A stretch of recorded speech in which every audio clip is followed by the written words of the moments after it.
Hello guys, कैसे हैं आप सब। आई होप आप सब बहुत ही अच्छे होंगे।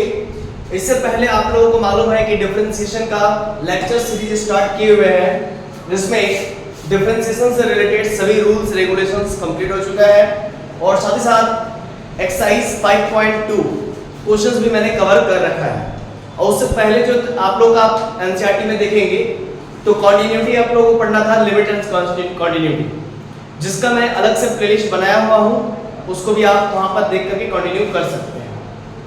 और अब आइए डिफरेंशिएशन। तो डिफरेंशिएशन का 5.2 में सारा क्वेश्चंस करवा चुके हैं। लास्ट के कुछ क्वेश्चंस बचे हुए हैं, वो इसी वजह से बचे हुए हैं क्योंकि वहां पर दो चैप्टर मिक्स्ड है।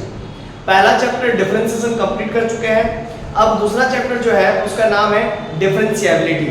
इसके बाद भी बहुत सारे डिफरेंशिएशन के फॉर्म्स है, पैरामीट्रिक फॉर्म्स, ठीक है ना। तो सब्स्टिट्यूशन फॉर्म वो आगे आने वाले लेक्चर्स में आप लोग को बताएंगे। अभी आप स्टार्ट करेंगे, हेडिंग देंगे अपने कॉपी में। क्या देंगे हेडिंग? डिफरेंशिएबिलिटी। डिफरेंशिएबिलिटी डिफरेंशिएबिलिटी का ये लेक्चर नंबर 2 होने जा रहा है, ध्यान दीजिएगा, ये लेक्चर नंबर 2 होने जा रहा है डिफरेंशिएबिलिटी का।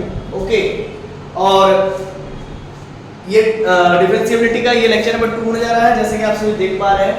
और लेक्चर नंबर 1 मैं कवर कर चुका हूं। अगर आप लेक्चर नंबर 1 नहीं देखे हैं तो बहुत सारी चीजें आपको आज के लेक्चर में समझ नहीं आएंगी, ठीक है। कोई बात नहीं, उसके बावजूद भी मैं कुछ फार्मूलाज को मैं लिख दूंगा जो कि प्रीवियस लेक्चर में लिखा हूं, बताया हूं। एलएचडी क्या होता है, लेफ्ट हैंड डेरिवेटिव, आरएचडी क्या होता है, राइट हैंड डेरिवेटिव, वगैरह वगैरह। थोड़ा सा मैं रिकॉल करता हूं आप लोगों के लिए, ठीक है ना, ध्यान दीजिएगा। डिफरेंशिएबिलिटी का मतलब ये होता है, जैसे कॉन्टिन्यूअस फंक्शन का मतलब होता है कि कोई भी कंटीन्यूअस फंक्शन है, इस प्रकार से ब्रेक ना हो, जंप्स ना हो, ठीक है ना।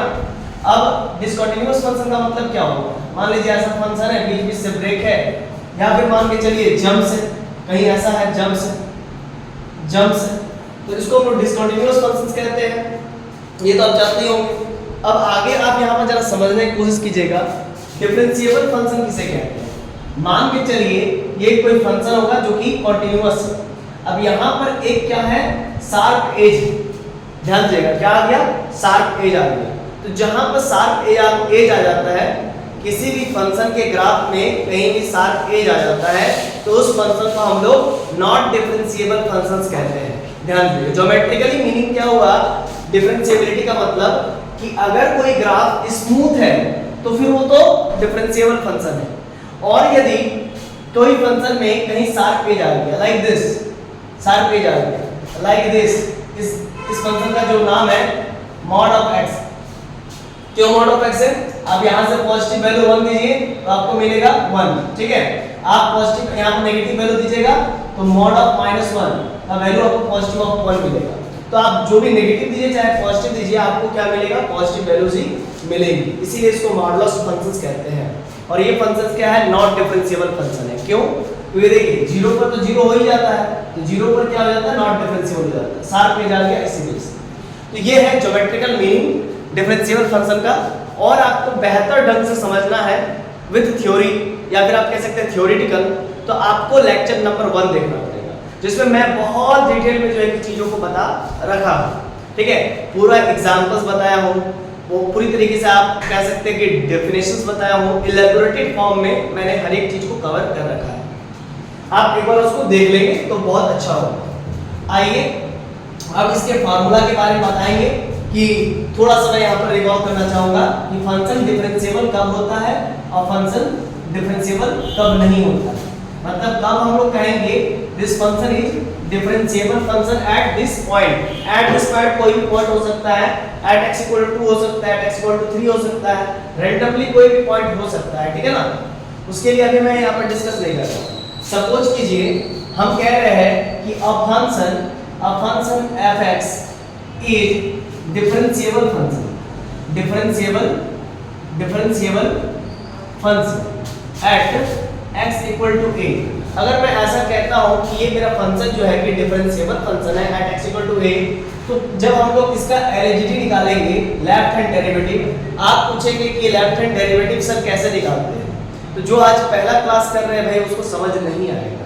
लेफ्ट हैंड डेरिवेटिव निकालने के लिए मैं प्रीवियस क्लास में बता चुका हूं, आप लोग करके आए हो लेफ्ट हैंड डेरिवेटिव निकालने का? बहुत अच्छा। क्यों नहीं किए?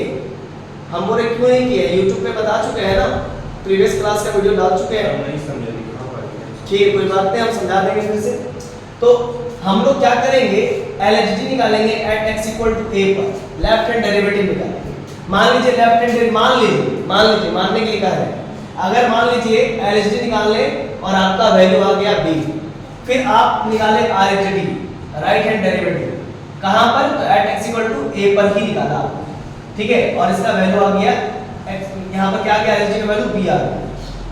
ध्यान दीजिएगा, LHD का वैल्यू अगर b है, RHD का वैल्यू अगर b है, अगर ऐसी स्थिति जनरेट हो रही है कि लेफ्ट हैंड डेरिवेटिव और राइट हैंड डेरिवेटिव आपस में बराबर है, तो उस केस में हम कहेंगे ये जो मेरा फंक्शन है वो डिफरेंशिएबल है at x equal to a पर।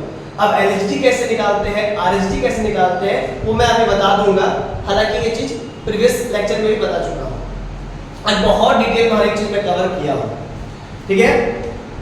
चलिए, और कंटीन्यूअस फंक्शन तो आप लोग जानते ही होंगे कि वैसे फंक्शन जिसके left hand limit LHL and right hand limit RHL और फंक्शनल वैल्यू, यानी कि लिमिटिंग वैल्यू और फंक्शनल वैल्यू जब बराबर हो जाती है तो वैसे फंक्शंस को हम लोग कहते हैं कंटीन्यूअस फंक्शन। मैंने कंटिन्यूटी वाले चैप्टर में बता रखा है, अगर नहीं देखे हैं तो अभी भी मौका है, उसका अलग से प्लेलिस्ट बना हुआ है, वहां पर देख लीजिए, ठीक है। ऑफलाइन क्लासेस में कंप्लीट कर चुके हैं, देखिए फिर थोड़ा सा वेट कीजिएगा।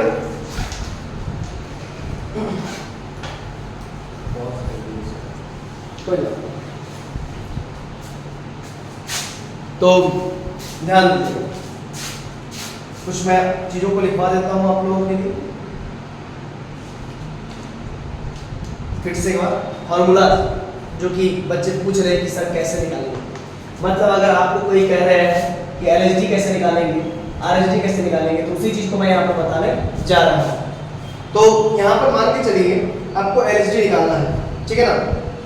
तो यहाँ पर मैं लाइन लिखता हूँ, लैंग्वेज है, लिखिएगा मेरे साथ साथ, fx इज डिफरेंशिएबल, ये सब लैंग्वेज है ना, जो कि मैं प्रीवियस क्लास में लिखवा चुका हूँ, फिर से मैं लिखवा रहा हूँ, fx is differentiable at x equal to c। तो अगर कोई कहता है कि मेरा फंक्शन fx डिफरेंशिएबल है किसी एक point x equal to c पर, तो इसका मतलब क्या होता है, ध्यान दीजिएगा, यहाँ पर बहुत अच्छे से समझिएगा, है ना, अच्छे से समझने वाली बात ही है कि हम कह रहे हैं कि fx मेरा डिफरेंशिएबल फंक्शन है at x equal to c पर। तो इसका मतलब क्या निकलता है, इसका मतलब निकलता है, इसका ये मतलब निकलता है कि इसका LHD at x equal to c और इसका RHD at x equal to c, ये दोनों बराबर होगा। अब इसका LHD निकालेंगे कैसे, उसका RHD निकालेंगे कैसे, फिर से एक बार समझ लीजिए, हम कह रहे हैं कि फंक्शन fx मेरा डिफरेंशिएबल फंक्शन है at x equal to c पर, तो इसका मतलब ये होता है कि जब आप इसका LHD निकालोगे और जब इसका RHD निकालोगे तो दोनों ही आपस में बराबर होगा at x equal to c पर। इसको हम लोग एक और तरीके से लिखते हैं, इफ एंड ओनली इफ। कहने का मतलब अगर कोई फंक्शन का LHD और RHD बराबर होता है किसी भी एक पॉइंट पर at x equal to c पर, तो हम लोग कहते हैं कि मेरा फंक्शन डिफरेंशिएबल है।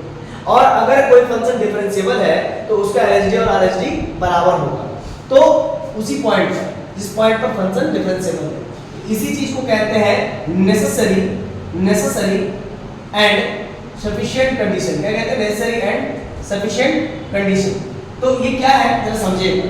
नेसेसरी पार्ट ये है कि अगर मेरा LHD और RHD, नेसेसरी पार्ट क्या है कि मेरा फंक्शन डिफरेंशिएबल होगा, तब होगा। नेसेसरी का मतलब होता है आवश्यकता, मतलब फंक्शन को डिफरेंशिएबल होने के लिए क्या नेसेसरी है, क्या आवश्यकता है, क्या जरूरत है, LHD और RHD आपस में बराबर हो जाए, तो यही तो नेसेसरी है। और सफिशिएंट का मतलब होता है पर्याप्त। जैसे आप गुपचुप खाते हैं, 10 को गुपचुप खाने के लिए बोलते हैं, खाने के बाद बोलते हैं पर्याप्त है, या फिर कोई 20 को गुपचुप खाने के बाद बोलता है सफिशिएंट, संतुष्ट है, पर्याप्त है, ऐसे कहते हैं ना। तो कई बार आप लोग केमिस्ट्री में भी ये टर्म सुने होंगे, saturation solution, super saturation solution and unsaturated solution. Super saturation solution मतलब क्या होता है, सबसे पहले तो अगर आपके पास 10 ग्राम पानी है तो उसमें आप मैक्स टू मैक्स कितना मिला सकते हैं, आप 1 ग्राम चीनी मिला सकते हैं। 1 ग्राम चीनी मिलने के बाद भी उसमें और मिल सकती है तो अभी वो असंतुष्ट है, यानी कि अनसैचुरेटेड सॉल्यूशन है। जान रहे हैं ये चीज, केमिस्ट्री में पढ़े होंगे। और इसके बाद वो अपने अंदर में टेंडेंसी रखता है कि और भी उसमें चीनी मिल सकता है, ठीक है ना। तो उसका एक सैचुरेशन पॉइंट मिलेगा। हो सकता है कि 10 ग्राम पानी में हम 5 ग्राम तक चीनी को मिला सकते हैं विदाउट राइजिंग एनी टेम्परेचर, मतलब कोई भी टेम्परेचर को राइज नहीं करना है, ठीक है ना। बिना टेम्परेचर राइज किए हुए उसमें जितना चीनी मिल सकती है उसको मिला ले और वो उसमें सॉल्युबल हो जाए, घुल जाए, है ना, तो हम कहेंगे वो उसकी सैचुरेशन लेवल है, एक कोई ना कोई सैचुरेशन लेवल है। 5 ग्राम सैचुरेशन लेवल हुआ।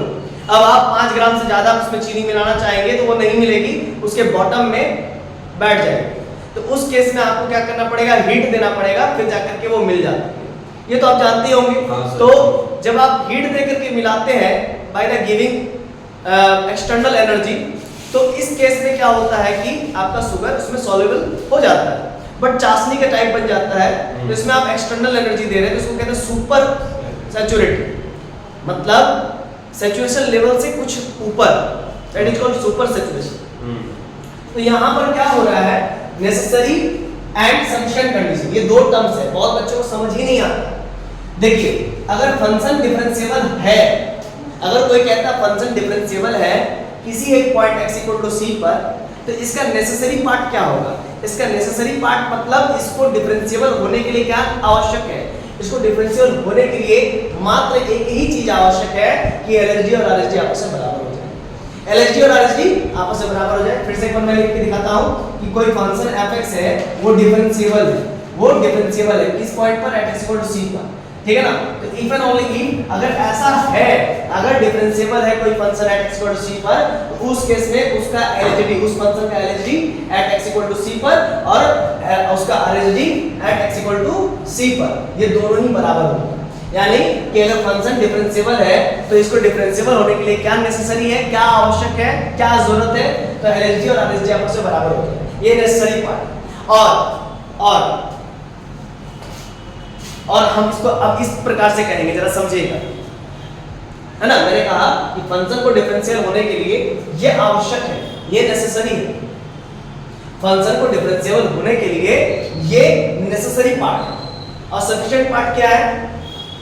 सफिशिएंट पार्ट ये है कि अगर LHD और RHD आपस में बराबर हो गया, अगर LHD और RHD आपस में बराबर हो गया तो फंक्शन मेरा डिफरेंशिएबल हो जाएगा। यही मतलब फंक्शन को डिफरेंशिएबल होने के लिए, फंक्शन को डिफरेंशिएबल होने के लिए ये दोनों को आपस में इक्वल होना पर्याप्त है। मतलब ये दोनों आपस में इक्वल हो जाए तो यही सफिशिएंट है, यही सफिशिएंट है कि मेरा फंक्शन डिफरेंशिएबल हो जाएगा। नहीं समझ में आया? फिर से एक बार समझिएगा। देखिए, चीजें एक ही है, बोलने का तरीका अलग है। चीजें एक ही है, बोलने का तरीका अलग है। कहने का मतलब, कोई कहता है सोनू के पिताजी ये सामान ला दीजिए, कोई कहता है अपना पति का नाम पकड़ के बोलता है राहुल ये सामान ला दो।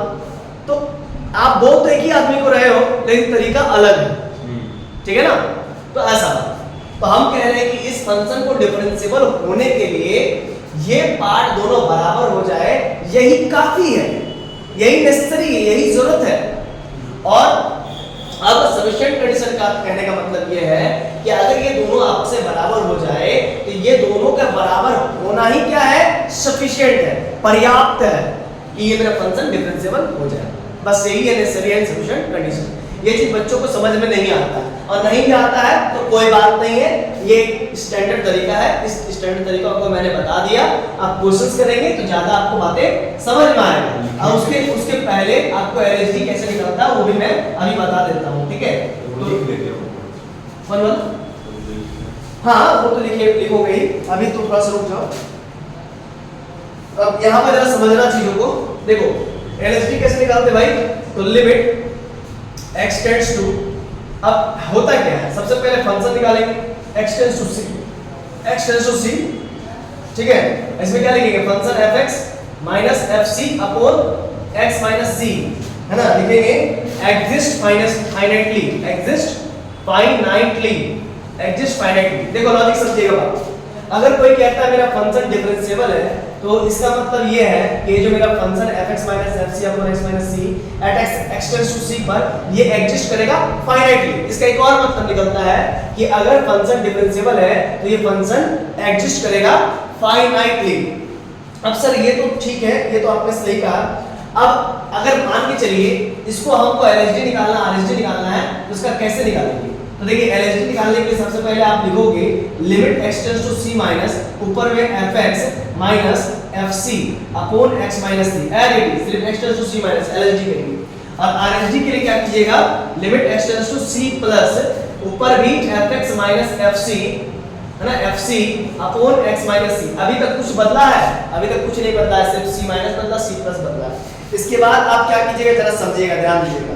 अगर आपने लिमिट पढ़ा है तब तो कोई दिक्कत नहीं है, अगर लिमिट नहीं पढ़ा है तब तो दिक्कत है। देखिए जब हम लोग c माइनस को हटाते हैं तो क्या करते हैं, लिमिट h टेंड्स टू 0 लिखते हैं। जैसे ही h टेंड्स टू 0 लिखते हैं वहां पर x के जगह पर क्या लिखेंगे, बोलिए तो बोलिए क्या लिखेंगे, बोलिए c माइनस h और ये fc क्या हो जाएगा, fc c माइनस h। क्यों? जैसे आप याद कीजिए x tends to a minus होता था तो x इक्वल टू क्या पुट करते थे, a माइनस h।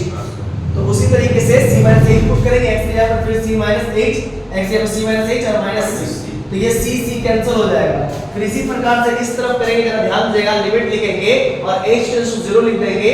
क्या लिखेंगे, h टेंड्स टू 0 लिख देंगे और ऊपर क्या लिखेंगे, f ऑफ, जैसे वहां पर c माइनस h होता है यहाँ पर c प्लस h होता है, यही तो चीज है और कुछ थोड़ी है, इसमें दिमाग लगाने वाली बड़ी बात नहीं है। इधर c plus h minus c और ये c कैंसिल हो जाएगा।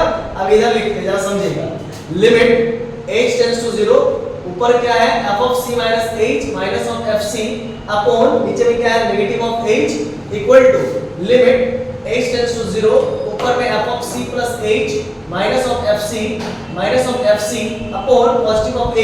यही ना है, इसी चीज को मैंने ऊपर में लिख दिया। दिख रहा है कि नहीं दिख रहा है आप लोगों को? नहीं दिख रहा, बहुत छोटा दिख रहा है, नहीं दिख ही नहीं रहा है। अच्छा चलिए थोड़ा सा मैं मूव करके आपको दिखला देता हूँ। भाई साहब ये तो बहुत पीछे हो गया, ठीक है आप अब थोड़ा सा देख लीजिए, फिर मैं इसको एडजस्ट करता हूँ, ठीक है, टेंशन मत लीजिए। तो यहाँ पर मैंने कहा कि limit h tends to 0 fc minus h minus fc upon negative of h equal to limit h tends to 0 f of c plus h minus of fc upon h। तो ये जो चीज है इसको कट फुट करके simplify करके लिख दिए, सिंपलीफाई मेथड में लिख दिए। ये आपको रिप्रेजेंट कर रहा है LHD लेफ्ट हैंड डेरिवेटिव, ये आपको रिप्रेजेंट कर रहा है RHD राइट हैंड डेरिवेटिव। तो ये चीज आपको समझ में आ गया होगा कि ये लेफ्ट हैंड डेरिवेटिव को रिप्रेजेंट कर रहा है, ये राइट हैंड डेरिवेटिव को रिप्रेजेंट कर रहा है। ये आप पहले कर लीजिए, उतार लीजिए, फिर आगे बढ़ाते हैं। हाँ बताएंगे, एग्जांपल बताएंगे। तो अभी तक आपने क्या समझा? अभी तक आपने समझा कि LHD RHD बराबर हो गया, फंक्शन मेरा डिफरेंशिएबल हो गया, ठीक है ना? चलिए क्लियर है। इधर आपको तो मालूम है f of c plus h minus fc upon h लिखा होगा, इधर आपको नहीं दिख रहा होगा, छोटा लिख दिए। चलिए अब बराबर लिखने की कोशिश करेंगे, टेंशन मत लीजिए, पूरा बोर्ड में लिखेंगे। चलिए ये तो था आपका बेसिक्स, क्योंकि मैं ऑलरेडी प्रीवियस क्लास में कंप्लीट करा चुका हूं, लेकिन उसके बावजूद भी किसी बच्चे को दिक्कत होता है तो उसके लिए मैंने फिर से एक बार रिकैप करा दिया। अब आइए क्वेश्चंस करेंगे।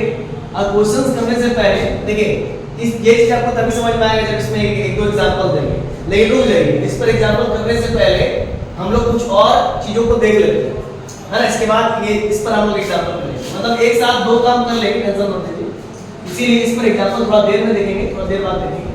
अभी पहले कुछ एग्जांपल्स और कर लेते हैं दूसरे का, है ना? तब साथ ही साथ आपका एनसीईआरटी का जो अच्छा प्रॉब्लम है वो भी कवर हो जाएगा। देखिए सबसे पहले ये तो पहला पॉइंट था कि आपका डिफरेंशिएबिलिटी का फंक्शंस और डेफिनेशन वगैरह पहला पॉइंट था। दूसरा पॉइंट लिखिएगा क्या? दूसरा पॉइंट लिखिएगा concept of GIF, concept of GIF. या आप एनसीईआरटी में खोल करके देखिएगा, या फिर आप आरडी शर्मा में खोल के देखिएगा, या फिर आरएस अहमद में खोल के देखिएगा। आपको इतना डिटेल में नहीं लिखा गया होगा, मैं आपको मिलेगा, ठीक है ना?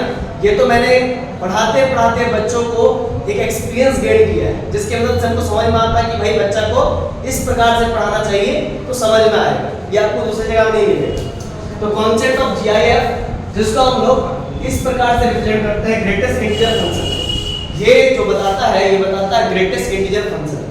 अब चलिए इसको जरा समझते हैं।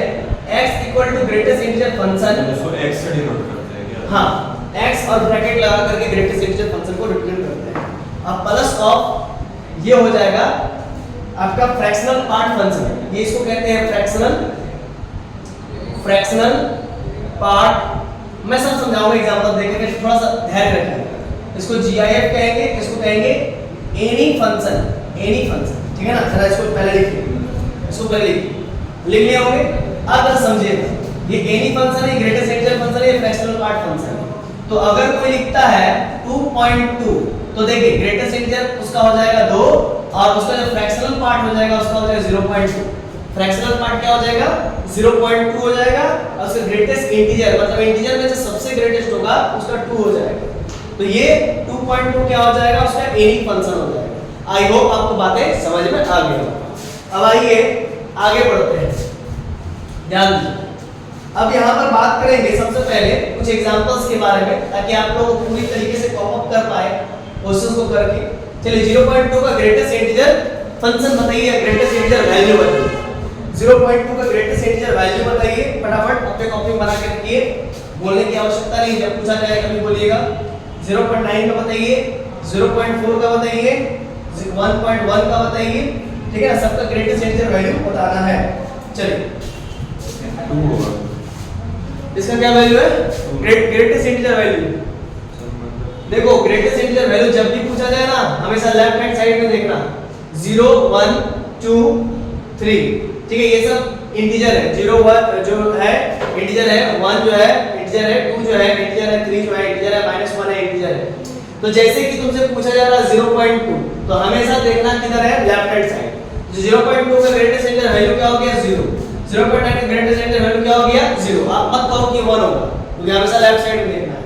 0.9 यहां पर होगा ना, ठीक है, close to 1, but 1 is not greatest integer value for 0.1, then which is 0। तो यहां पर याद रखिएगा हमेशा लेफ्ट हैंड साइड ही आपको देखना है। 1.1 का क्या हो जाएगा, सपोज करो यहां पर आपका 1 है, यहां पर आपका 1.1 होगा, तो 1.1 का मैंने बोला ना लेफ्ट हैंड साइड में देखना है, तो सिंपल 1 होगा। तो एक यहां पर नोट करके आप लोग लिख लीजिएगा,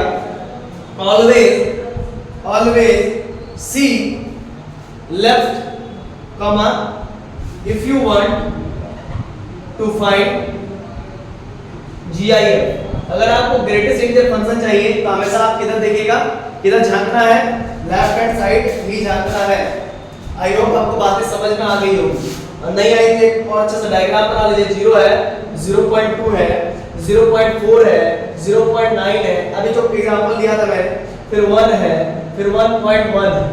तो जब भी मैंने वैल्यू निकाला है लेफ्ट हैंड साइड झांका है, आप देख सकते हैं, ठीक है ना। जब भी मैंने वैल्यू निकाला है हमने लेफ्ट हैंड साइड झांका है, और मैं हर एक चीज को बहुत ही शालीनता से स्टेप बाय स्टेप बता रहा हूं, इसीलिए मुझे विश्वास है कि आपको कहीं भी किसी प्रकार का प्रॉब्लम नहीं होगा। अब आइए इसके ग्राफ पर बात करेंगे। और एक बात, ग्रेटेस्ट इंटीजर फंक्शन जो अभी हम लोग पढ़ रहे हैं, ग्रेटेस्ट इंटीजर फंक्शन का कॉन्सेप्ट पढ़ रहे हैं, तो ग्रेटेस्ट इंटीजर फंक्शन को एक और नाम से जाना जाता है जिसको कहते हैं स्टेप फंक्शन। क्या कहते हैं, स्टेप फंक्शन। तो ग्रेटेस्ट इंटीजर फंक्शन को एक और दूसरे नाम से जाना जाता है, इसको कहते हैं स्टेप फंक्शन।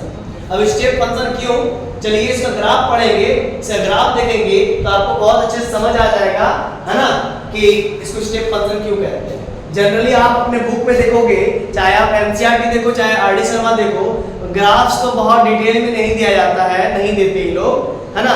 तो आईसीएसई बोर्ड के जो स्टूडेंट्स हैं उनका बुक देखिएगा तो आपको बड़ा खुशी मिलेगा।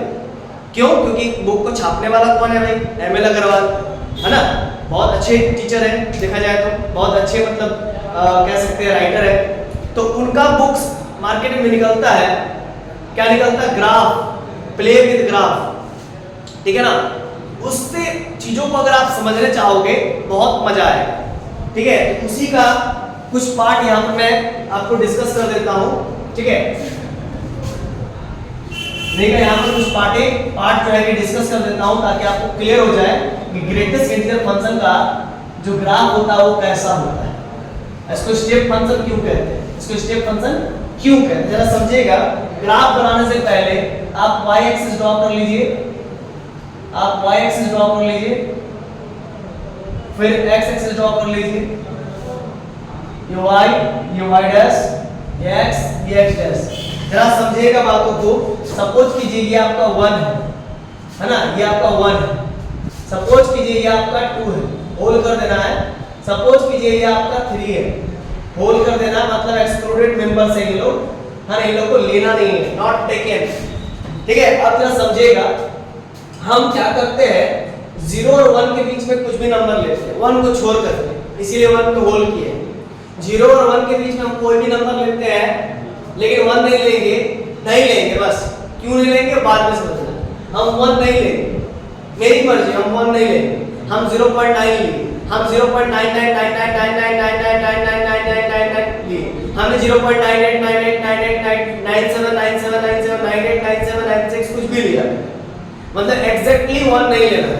ठीक है, जब आप 0.9 लोगे, 0.8 लोगे, 0.3 लोगे, उसका greatest integer value find out करना चाहोगे तो क्या मिलेगा, वो आपको मिलेगा पीछे की तरफ 0 मिलेगा, है ना।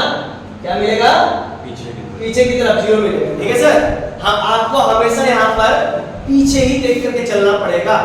कहने का मतलब अगर आप 1 और 2 के बीच में कोई भी नंबर ले लो, आप 1 और 2 के बीच में कोई भी नंबर ले लो, क्या लोगे आप 1, मैंने बोला ना नंबर नहीं, आप जैसे 1 लोगे तो उसका ग्रेटेस्ट इंटीजर वैल्यू क्या होगा। 1 और 2 के बीच में कोई भी लेंगे तो 2 नहीं, सुनो 1 और 2 के बीच में कोई भी नंबर लेना है, 2 नहीं लेना, बस 1 तुम 1 ले सकते हो सर 1 ही ना आएगा। हाँ, तो तुम 1 लोगे तो उसका ग्रेटेस्ट इंटीजर वैल्यू क्या आएगा, 1 ही आएगा। 1 का ग्रेटेस्ट इंटीजर वैल्यू क्या आएगा, 1 ही आएगा, सिंपल सी बात। आप 1.1 लोगे तो क्या मिलेगा बताओ, 1 मिलेगा। 1.9 लोगे तो क्या मिलेगा, 1 मिलेगा। 1.9897 कुछ भी लो ना यार, 1 ही मिलेगा। तो कुल मिलाकर के देखा जाए तो आप 0 और 1 के बीच में जब आप देखने गए तो 1 और 2 के बीच में जब देखने गए तो क्या मिल रहा है आपको बताइए, तो क्या मिल रहा है, यहाँ पे होल करके फिर इधर पीछे भाग जाएंगे, इसको कलर कर देंगे, कलर कर दिए ना। 1 और 2 के बीच में आप कोई भी नंबर ले रहे हैं, है ना, 1 और 2 के बीच में कोई भी नंबर ले रहे हैं तो आपको क्या मिल रहा है, 1 मिल रहा है ना, ग्रेटेस्ट इंटीजर वैल्यू। ठीक, अब आगे आइए, 2 और 3 के बीच में कुछ भी लीजिएगा, है ना, 2 लीजिए 2 ही मिलेगा, 2.1 कुछ भी ले, 2.9 ले लीजिए, 2.97 ले लीजिए, आपको 2 ही मिलेगा। तो इस प्रकार से, है ना, इस प्रकार से आप देख सकते हो, है ना। हाँ ठीक है, देखिए स्टेप फंक्शन बन रहा है। अब 3 और 4 के बीच में लीजिएगा तो क्या मिलेगा, 3 ही तो मिलेगा, और इधर होल हो जाएगा स्टेप फंक्शन। ठीक है, आप इसको स्टेप अप फंक्शन भी कह सकते हो क्योंकि स्टेप अप हो रहा है ना, स्टेप। अब इधर देखिए, इसी प्रकार से सपोज कीजिए यहाँ पर भी कुछ आपको सपोज करना है, क्या करना है, कुछ सपोज करना है। अब क्या है, माइनस में बताते हैं हम चीजों को, जरा समझिएगा। अब अगर आप यहाँ पर राइट वाला नहीं ले सकते, यहाँ पर क्या है 0 है, यहाँ पर आपका -1, लॉजिक समझिएगा, यहाँ पर आपका -2, यहाँ पर आपका -3, यहाँ पर आपका -2। ठीक है, हम अगर आपसे बात करें -1 और 0 के बीच में, -1 और 0 के बीच में क्या होगा बताइए, 0 तो आप लेंगे नहीं। आप अगर सपोज कीजिए -1.1 लिए, -1.1 लिए तो -1.1 का ग्रेटेस्ट इंटीजर वैल्यू क्या होगा, ग्रेट माइनस पीछे तरफ लेफ्ट साइड में भागना है, हमेशा लेफ्ट साइड में आपको भागना है। अगर आपने सपोज कीजिए -1.1 लिया है, उसका ग्रेटेस्ट इंटीजर वैल्यू क्या हो जाएगा, -2। कैसे -2, लेफ्ट भागोगे है ना, लेफ्ट भागोगे जरा समझो, ये 0 पे क्या हो जाएगा, होल हो जाएगा, और इस जगह पर क्या हो जाएगा, कलर हो जाएगा, कलर हो जाएगा। तो मैंने वही ना कहा कि -1.1 लोगे तो आपको मिलेगा -1। किधर जा रहे हो, -1 की तरफ जा रहे हो ना, नहीं समझे, अरे लेफ्ट साइड मूव करना है ना, लेफ्ट साइड मूव करना, देखो लेफ्ट साइड मूव किया हमने। सर 1.1 तो -1 और -2 के बीच में, -1.1 देखो यहाँ पर जो बात कर रहे हैं, जैसे -1 है, ठीक है, इस जगह पर क्या है -1.1 है ना, तो इस जगह से स्टार्ट करो तुम, जरा समझो, यहाँ पर ये क्या हो जाएगा, नेगेटिव ऑफ क्या हो जाएगा बताओ, 0.1 होगा ना, 0.1 फिर 0.2 0.3 ऐसा कुछ होगा ना। तो अगर हम यहाँ पर बात करना चाहेंगे किसका, बोलो -0.9 बोलो, अब फिर क्या होगा बताओ, और अगर हम बात करना चाहेंगे -0.8, ठीक है बताओ, फिर बताओ तुम हमको -0.6 बताओ क्या होगा, 0 ही होगा। नहीं नहीं नहीं नहीं, हमको हमेशा लेफ्ट मूव करना है, यही चीज बच्चा कंफ्यूज हो जाता है। देखो -0.8 लेंगे तो उसका ग्रेड देखो यहाँ पर क्या -0.8 है ना, या मान लो यहाँ पर -0.8 होगा। सर उसका लेफ्ट क्या है? देखो देखो तो सही, देखो देखो ये 0.9 है ना, नेगेटिव ऑफ 0.9 है, ये नेगेटिव ऑफ 0.8 है, इसका लेफ्ट क्या है बताओ, तुम ही बताओ। -1 है ना, समझे? कितना गजब बात हो गया ना, लग रहा था 0 होगा ग्रेटेस्ट इंटीजर वैल्यू, बट 1 है ना, अरे लग रहा था ना, अरे समझे बाबू? सर 1.1 वाला नहीं समझे। अच्छा 1.1 वाला हम बताते हैं, टेंशन मत लो, यहाँ पर कुछ हम मिस्टेक किए थे शायद, तो -1.1 करोगे तो क्या होगा, क्योंकि हम सोच रहे थे कि -1.1 आगे होगा, थोड़ा सा मिस्टेक हो रहा था, कोई बात नहीं। यहाँ पर -1.1 होगा तो उसका वैल्यू क्या हो जाएगा, सिंपल सी बात है 2 हो जाएगा, -2 हो जाएगा। वही तो बोल रहे थे। अरे ठीक है, थोड़ा सा मिस्टेक हो गया था, क्योंकि बोर्ड पे थोड़ा सा ना चीजों को उल्टा दिखता है, समझ रहे हैं सामने से। इसके बाद थोड़ा सा अच्छा से बना लेते हैं, चलिए ठीक है। अब आप ले लो क्या, अब आप क्या ले लोगे बताओ, क्या ले लो, ये -2 है, यहाँ पर क्या हो जाएगा -2.1 होगा ना, होगा कि नहीं होगा बोलो? हां सर। -2.1 का ग्रेटेस्ट इंटीजर वैल्यू क्या हो जाएगा बोलो? सर -3। हाँ बहुत अच्छा, -3, तो यहाँ पर 2 पे होल हो जाएगा और इधर क्या हो जाएगा, कलर्ड हो जाएगा ना, इधर गोल हो जाएगा। हाँ अब बुझ गए बातों को, चलिए बहुत अच्छी बात है, यही हमको यहाँ पर समझाना था। तो ये क्या है देखिए, तो स्टेप ऑफ फंक्शन है ना, सीढ़ी पे चढ़ते जा रहे हैं, देख रहे हैं सीढ़ी पर चढ़ते जा रहे हैं, स्टेप ऑफ फंक्शन कहते हैं या स्टेप फंक्शन भी कहते हैं। चलिए ये आपका दूसरा पार्ट पूरा पानी की तरह मैंने क्लियर कर दिया। अब तीसरा पार्ट हम लोग यहाँ पर करने जा रहे हैं, ध्यान दीजिएगा, फ्रैक्शनल पार्ट, और इसके बाद फिर चौथा पार्ट होगा, पूरा कंप्लीट हो जाएगा। इसको इरेज कर दूं मैं? हां सर। आशा है कि ये चीज आपको बहुत अच्छे से समझ में आ गया होगा, अगर दिक्कत है तो फिर भी आप कमेंट सेक्शन में कमेंट कर सकते हैं, ठीक है। चलिए इरेज कर देता हूं मैं।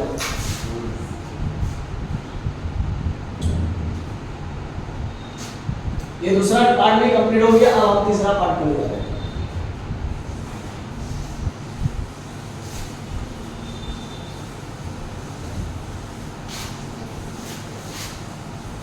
टोटल कितना पार्ट है?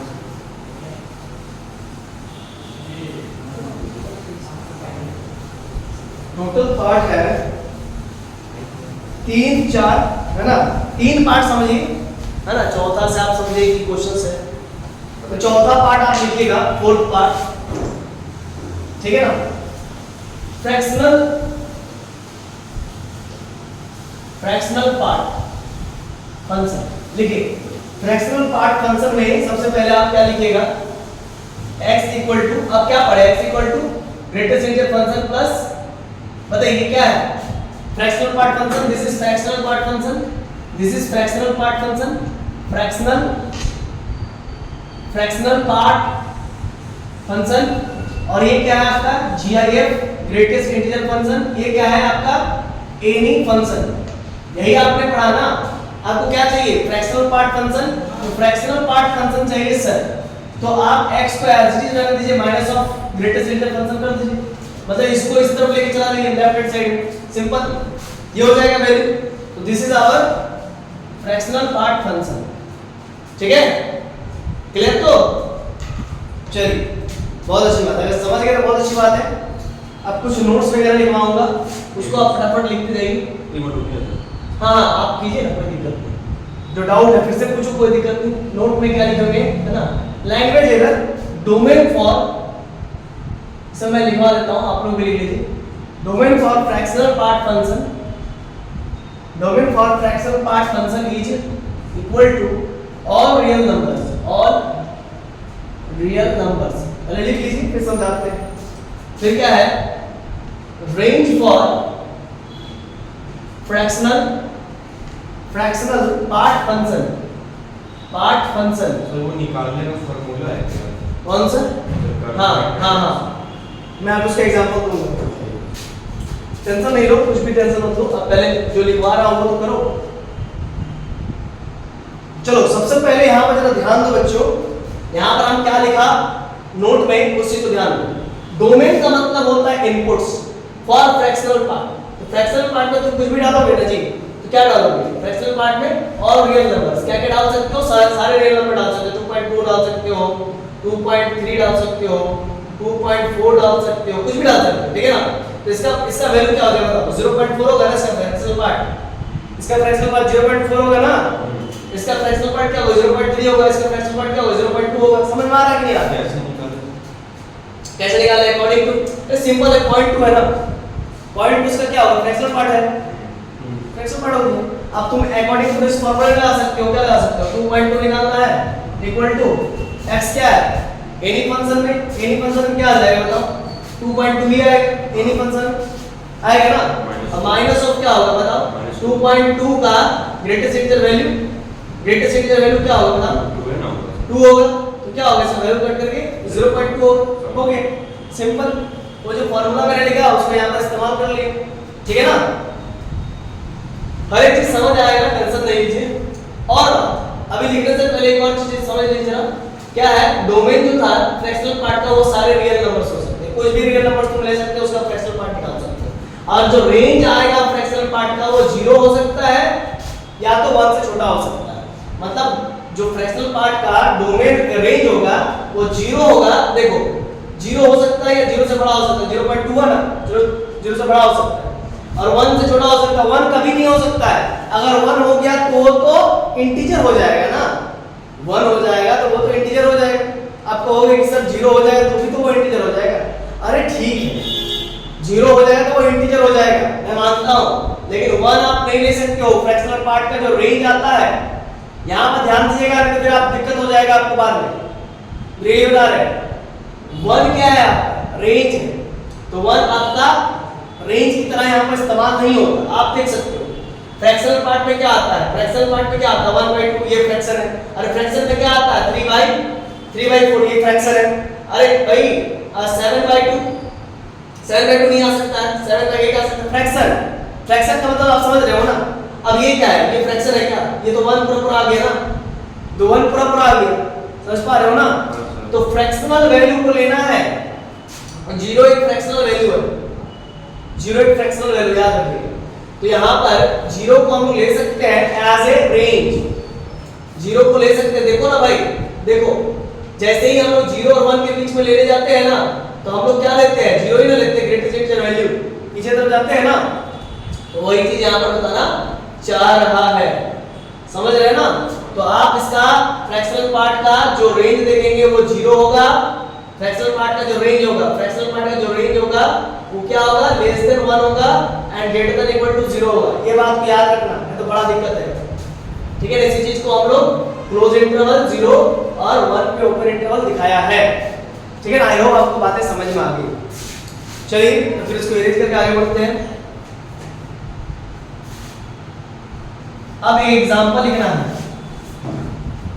और एग्जांपल को बना कर दिखाना है आप सभी को। देख एग्जांपल में है find the values of, question लिखो, find the values of the fractional part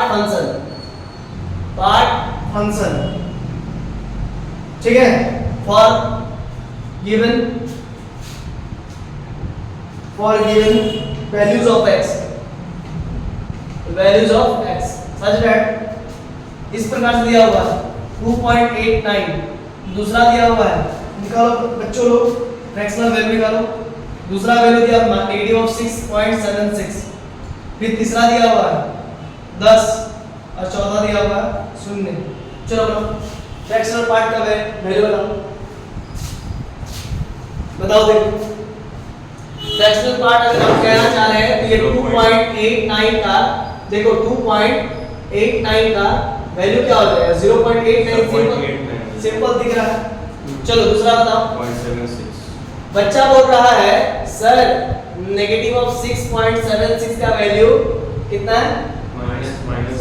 -0.76 ही ना, जो कि गलत है मेरे ख्याल से। हाँ गलत है आपका। हमको मालूम था बच्चा यहाँ पर गड़बड़ कर देगा, हमको बहुत पहले से मालूम था बच्चा यहाँ पर गड़बड़ कर देगा, हम हमेशा बोलते हैं कि भाई लेफ्ट हैंड साइड देखो, बच्चा सुनता ही नहीं मेरे बात को। ये देखो -6 है, -6 है, और ये मान लो -5, ठीक, ये मान लो तुम्हारा -7, ठीक है। अब जरा बात को समझना, बात को जरा समझना, ध्यान से देखना। -6.76 कहां पर होगा बताओ? -6.76 कहां पर?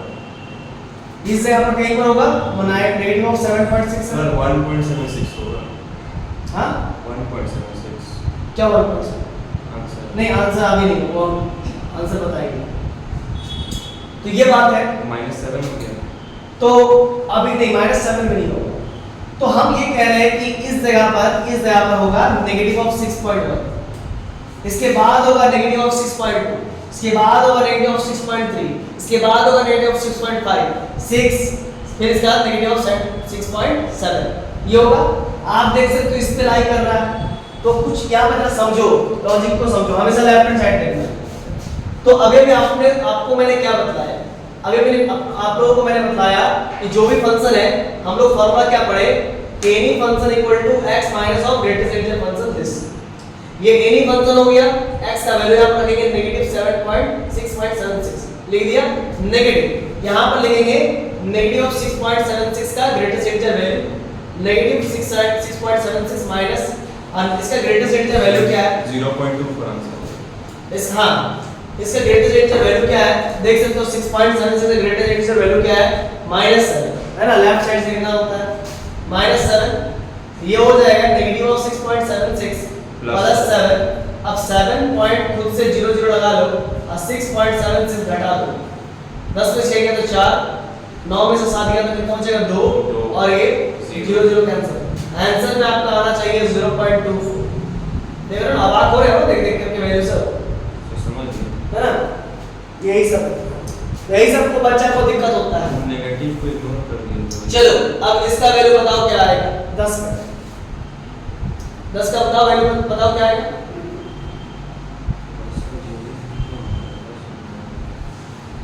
चलो बताओ जल्दी से बताओ।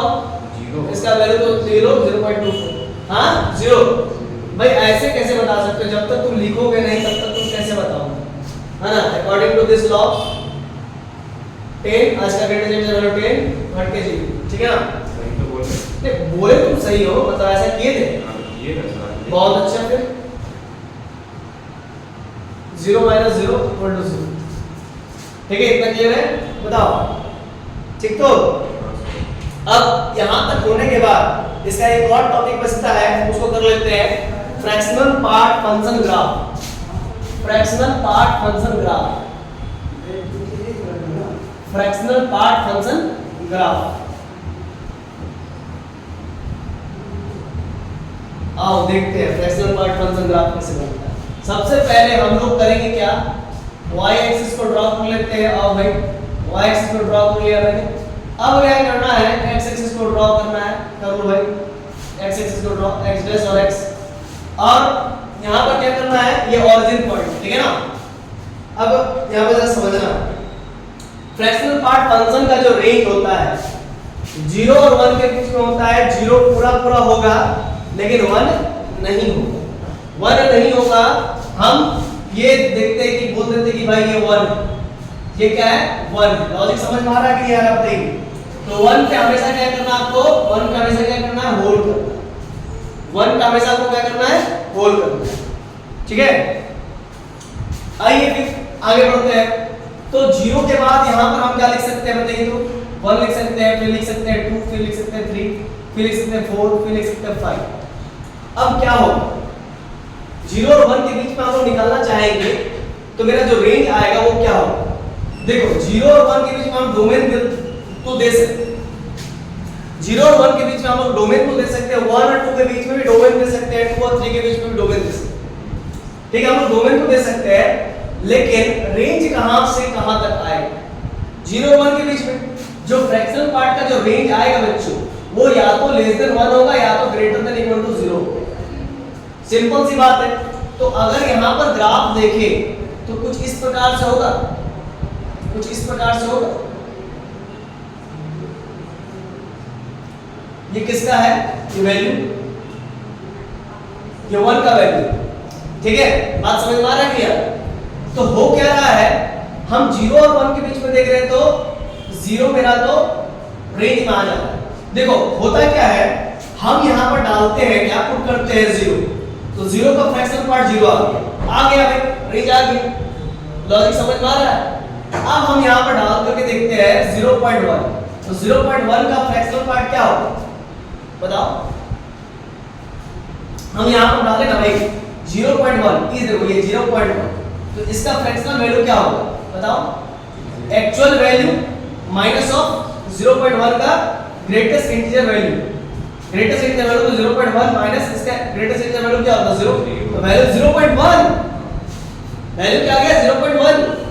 तो मैंने ये कह रहा हूं, मैं ये कह रहा हूं कि अगर तुम 0.9 दो, 0.999 दो, कुछ भी दो, कुछ भी, तुमको कभी भी 1 मिलेगा क्या? रेंज में कभी भी 1 मिलेगा क्या? नहीं, क्या मिलेगा? तो 0 ही नहीं मिलेगा। मतलब हम ये कहना चाह रहे हैं 0 और 1 के बीच में नहीं मिलेगा। ठीक है ना? तो इसको ऐसा देखो, रेंज इधर देखते हैं, डोमेन यहां से देखते हैं, ये क्या है? ये डोमेन एक्सिस है, ये डोमेन एक्सिस है, और ये क्या है? रेंज एक्सिस है, ये रेंज एक्सिस है। तो अगर तुम डोमेन 0 और 1 के बीच में कुछ भी दो बाबू, तो रेंज तुम्हारा क्या है? 0 और 1 के बीच में ही आएगा, लेकिन 1 कभी एग्जैक्टली नहीं आएगा। 1 एग्जैक्टली आएगा क्या? नहीं, 1 से छोटा आएगा, और 0 हो सकता है, 0 से बड़ा होगा, इसी के बीच में ना बताया करेगा ना। बताओ बताओ, समझ में आ रहा है? अब हम 1 लिए और 2 लिए, ठीक है, 1 और 2 लिए, तो मान के चलो बाबू हम यहां पर लेना चाहते हैं 1.1, ठीक है, तो इसका फ्रैक्शनल पार्ट का वैल्यू क्या होगा? 1.1 minus of greatest integer value 1.1, मतलब 1.1 माइनस ऑफ 1 इक्वल टू क्या हो जाएगा बताओ? 0.1। क्या होगा? 0.1, मतलब 1 और 2 के बीच में हमने लिया सर 1.1, 1 और 2 के बीच में हमने लिया 1.1।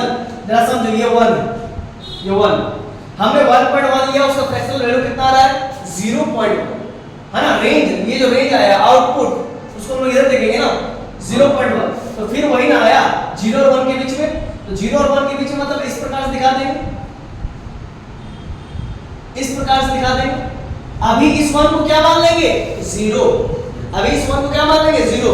तो यहां पर फिर से क्या आ जाएगा? बोलो, कलर हो जाएगा। लेकिन ऐसा मत समझना, ऐसा मत समझना कि 1 फिर हो गया उसका रेंज, ऐसा मत समझना। हम यहाँ पर बताना चाह रहे हैं कि 1 और 2 के बीच में हम 1 ले लिए, चलो बाबू हम 1 ले लिए, हम 1 ले लिए, तो उसका वैल्यू क्या आ सकता है? उसका फ्रैक्शनल पार्ट क्या आएगा? उसका अगर 1 ले लिए तो उसका फ्रैक्शनल पार्ट क्या आएगा? अरे 0 आएगा ना बाबू। अरे यार 1 ले लिया मैंने, तो उसका 1 माइनस ग्रेटेस्ट इंटीजर वैल्यू 1, तो 1 माइनस 1 0 ना आएगा।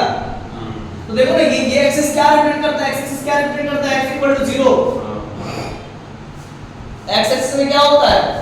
x एक्सिस में तुम्हारा एक्चुअल में देखा है तो y इक्वल टू 0 होता है, और y एक्सिस में क्या होता है? x इक्वल टू 0 होता है ना? तो यहाँ पर इस जगह पर आप देख सकते हो, तो 0 आएगा ना, यहाँ पर 0 ही ना वैल्यू है, 0 आएगा तो 0 ही वैल्यू है। तो 1 और 2 के बीच में तुम कोई भी वैल्यू ले लो, तो मिलेगा तुमको क्या मिलेगा? उसका फ्रैक्शनल पार्ट का वैल्यू 0 और 1 के बीच में मिलेगा, या तो एग्जैक्टली 0 हो जाएगा, या 0 से थोड़ा बड़ा होगा, लेकिन 1 कभी नहीं होगा, 1 से छोटा ही होगा। आप समझ में आ रहा है? इस चीज को कितना भी बता दो बच्चा को, फिर घर में जाके भूल जाता है, इसीलिए तो मैं वीडियो बना रहा हूँ। ठीक है, ऐसा चीज है, थोड़ा सा इस दम है, मानना पड़ेगा। अब 2 और 3 के बीच में तुम कुछ भी वैल्यू लो ना बाबू, तुम कुछ भी लो, उसका जो रेंज आएगा ना वो 0 और 1 के बीच में ही आएगा, याद रखिएगा। और 1 नहीं लेंगे, 1 नहीं लेंगे, 0 और 1 के बीच में कुछ भी ले लेंगे, 1 नहीं लेंगे, याद रखिएगा। फिर 3 और 4 के बीच में आप कुछ भी लोगे ना, कुछ भी लोगे ना बाबू, तो रेंज जो आएगा ना वो क्या आएगा? 0 और 1 के बीच आएगा, फिर 1 नहीं लेंगे। तो ये ग्राफ दिख रहा है ना, दिख रहा है, ऐसा ग्राफ बनता है फ्रैक्शनल पार्ट फंक्शन में। अब डायरेक्ट मैं लिख देता, समझ में आता? समझा करके लिखना पड़ता है।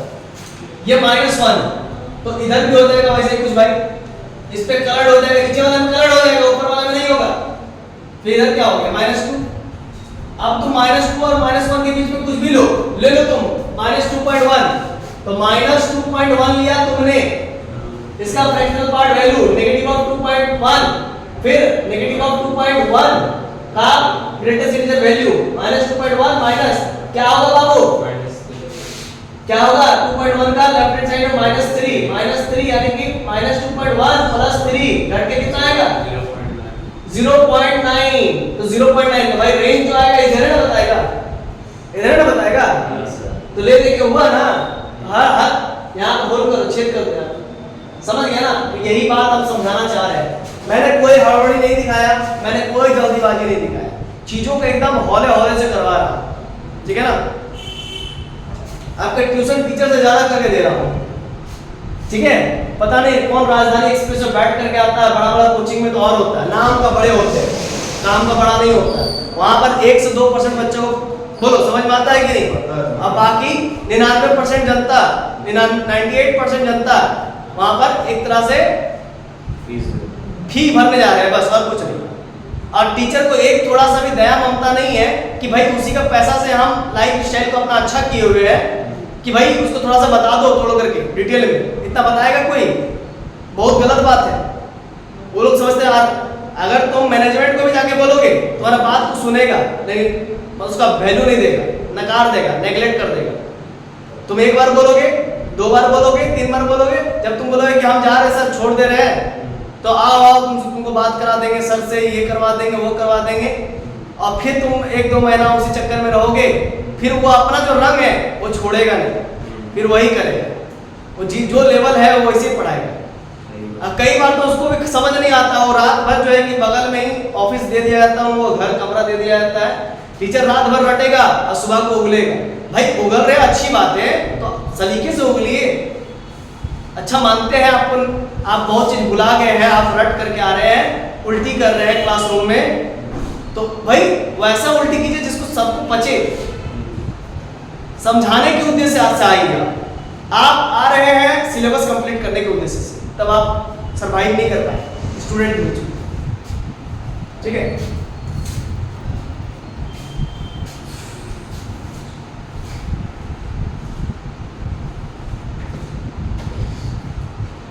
तो ये मेरा पूरा कंप्लीट हुआ फ्रैक्शनल पार्ट फंक्शन का ग्राफ और उससे रिलेटेड क्वेश्चन मैंने पूरा कंप्लीट कर दिया, पूरा कवर कर दिया। अभी आप देख सकते हो बरसात की वजह से बच्चे आज नहीं आए, उसके बावजूद भी ये 2 बच्चे आए हुए हैं। तो प्राउड का मतलब प्राउड है इन लोग पे, ठीक है ना। क्या हुआ तुम लोग, लड़की उड़की है क्या, शर्मा रहा है?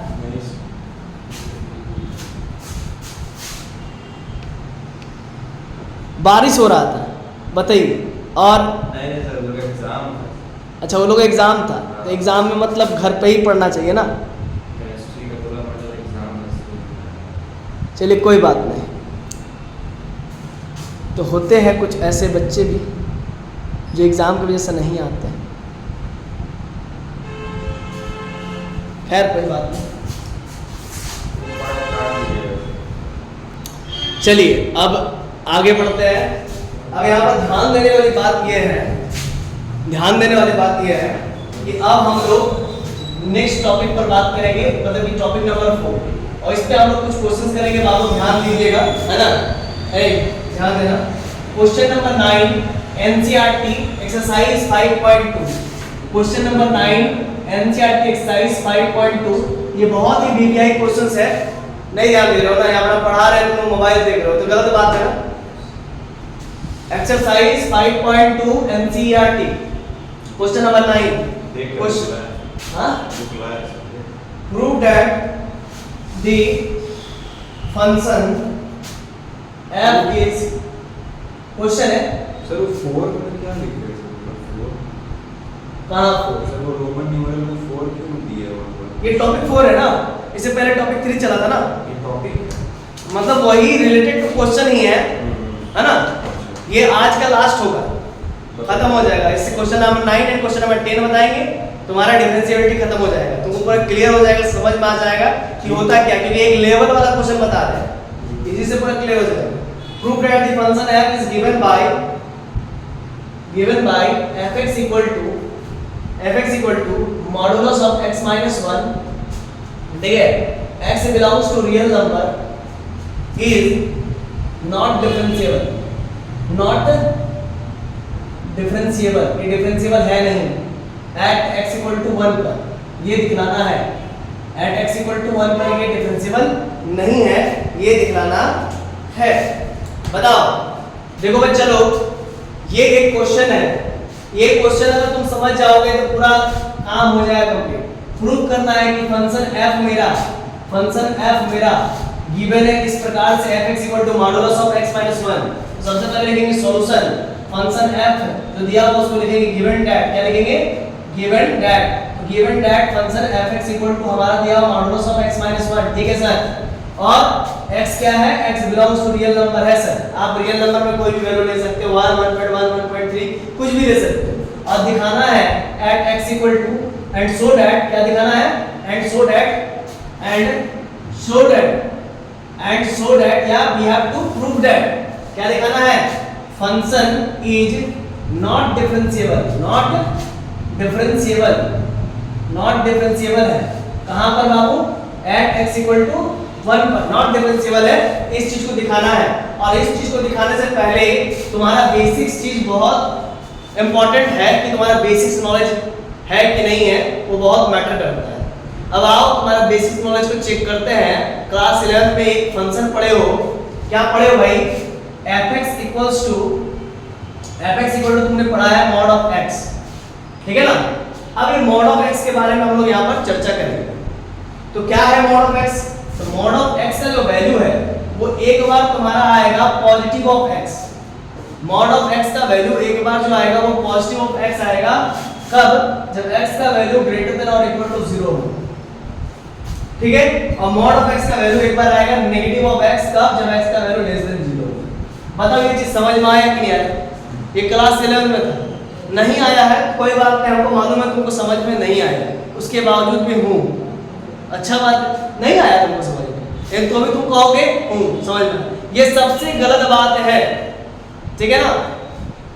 हम कहते हैं कि प्रतिष्ठा इंपॉर्टेंट है, लेकिन प्रतिष्ठा में प्राण मत गवाओ। समझ में आ गया सर, 0 से बड़ा होगा तो x होगा, और अगर 0 से छोटा होगा तो -x हो जाएगा। क्यों होगा -x, क्योंकि 0 से नीचे जाइएगा तो आप नेगेटिव में आ जाइएगा। लेकिन तो मॉड का तो मतलब होता है सब चीज को पॉजिटिव कर देना, तब इसको नेगेटिव क्यों कर रहा है, अब बताओ। तो नेगेटिव क्यों कर रहा है सर, उसका प्रॉपर्टी होगा। नहीं, प्रॉपर्टी है तो उसका एक्सप्लेन करो ना, तो कुछ समझ में आ गया तो देखो हम एक्सप्लेन कर रहे हैं। एक्सप्लेन लेवल फीचर नहीं किया तो हमको कहां से एक्सप्लेन। अच्छा देखो, तो वही तो बोल रहे, देखो अब सपोज करो ये हम यहाँ पर ले लेते हैं, क्या ले लेते हैं, 1 is greater than equal to 0 होता है, 1 is greater than equal to 0 होता है, ऑब्वियस सी बात।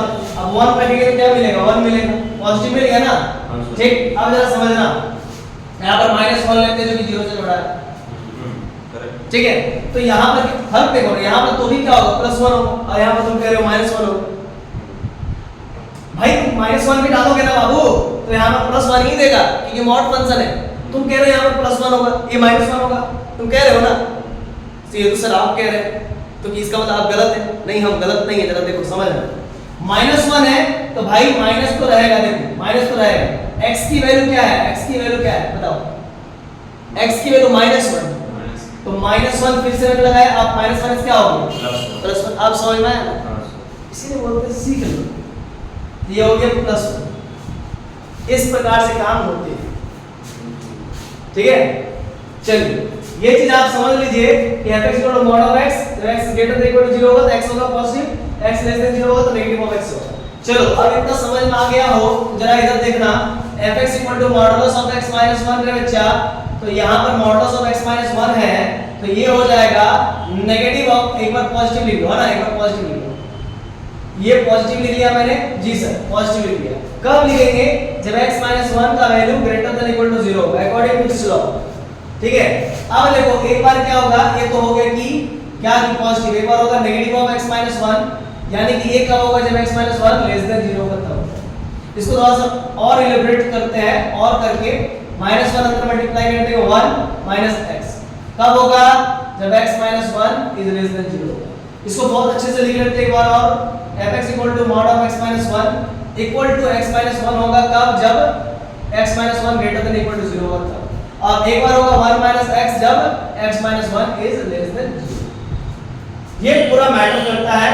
या फिर तुम इसको एक और तरीके से लिख सकते हो, x is greater than equal to 1, 1 उस तरफ भेज दो, दोनों तरफ +1 करके, एक डायरेक्टली नहीं भेज सकते, इधर भी +1 कर दो, उधर भी +1 कर दो, तो फिर उधर चला जाएगा, या फिर x इज लेस देन 1। समझ गए? समझ गए सर? ये +1 दोनों तरफ जोड़ दो, तो ये पूरा मैटर काम करता है। आई होप आप इस चीज को उतार लिए होंगे, तो मैं इसको इरेज कर देता हूं। ये चीज चलो लिखो जल्दी। अब हमको क्या चेक करना है बोलो तो बाबू? फंक्शन डिफरेंशिएबल नहीं है, तो इसके लिए क्या करेंगे बोलो तो? डिफरेंशिएबिलिटी चेक करेंगे। तो डिफरेंशिएबिलिटी कैसे चेक करते हैं? एलएचडी और आरएचडी निकाल लेंगे। कहां पर चेक करेंगे?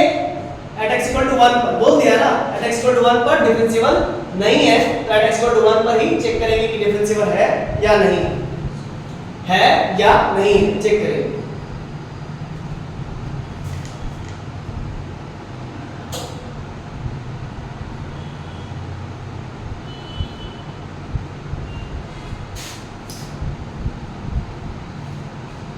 चलो हो गया, इरेज कर दूं? ठीक, देखो अब डिफरेंशिएबिलिटी चेक करेंगे, मतलब एलएचडी निकालेंगे और आरएचडी निकालेंगे, अब देखेंगे कि दोनों बराबर है या नहीं है। अगर नहीं बराबर हुआ तो इसका मतलब फंक्शन डिफरेंशिएबल नहीं होगा बाबू। तो आओ सबसे पहले करेंगे एलएचडी। एलएचडी एट कहां पर? x = 1 पर। तो मेरा क्या लिखेंगे? लिमिट लिखेंगे, फिर क्या लिखेंगे बताओ तो जरा? 1 पर चेक करना है तो 1 minus x tends to 1 minus, है ना? बताओ रे बच्चों, यही ना करते हैं। और इधर क्या करते हैं? f of x minus f of c, और नीचे में क्या लिखते हैं बोलो? x minus c, यही करते हैं। तो आओ चेक कर लेते हैं लिमिट। अब h टेंड्स टू 0 करते हैं, f of क्या लिखेंगे? 1 minus h, यही ना? 1 minus h minus of c के जगह पर क्या है? 1 पे चेक करना है, तो 1 लिख दिया मैंने।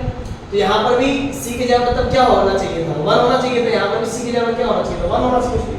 सिंपल सी बात है, मैंने वो c लिख दिया था ताकि तुम मुझसे कॉप अप कर पाओ तो फार्मूला से, है ना? फार्मूला क्या होता है याद करो ना? Limit x tends to a minus function of fx minus, या फिर यहाँ पर करते थे ना c minus f of c upon x minus c, यही ना करते थे, याद है ना? ठीक, अब बताओ आगे क्या होना चाहिए? नीचे में क्या होगा? x यहाँ पर 1 minus h minus 1, तो कुल मिलाकर limit h tends to 0 f of 1 minus h minus of f1 upon क्या होगा? 1 कैंसिल हो गया माइनस h। जी सर, अब लिमिट h टेंड्स टू 0 रे बच्चा, ठीक है sir? Limit h tends to 0, बहुत अच्छे, h टेंड्स टू 0, बहुत अच्छे। अब f of 1 minus h क्या होगा? माइनस h लिख लो पहले, ठीक है सर, लिख लिया मैंने माइनस h। अब f of 1 minus h का वैल्यू क्या होगा बताओ जरा, देखो क्या होगा अकॉर्डिंग टू दिस लॉ? देखो उधर देखो f of x का value x minus 1, f of x का वैल्यू x minus 1, तो यहाँ पर क्या होगा बताओ तो? f of 1 minus h का वैल्यू क्या होगा बताओ तो जरा? बताओ तो? मॉड ऑफ x के यहाँ पर क्या बोलो ना बाबू? x के यहाँ पर क्या है? 1 minus h। देखो नहीं कर पाएगा बड़ा दिक्कत होगा। x के यहाँ पर क्या है बोलो? 1 minus h, h के x के यहाँ पर लिखो 1 minus h minus 1, ये कट जाएगा, बचेगा क्या? बताओ, अंदर कट गया 1 बचेगा माइनस h का मॉड प्लस h। बुझ रहे हो? बुझ रहे हो ना? ठीक, तो ये है पूरा मैटर, ठीक है ना? तो यहाँ पर लिख देंगे plus h, f of 1 minus h के यहाँ पर प्लस h। अब माइनस f1 का वैल्यू क्या होगा बताओ?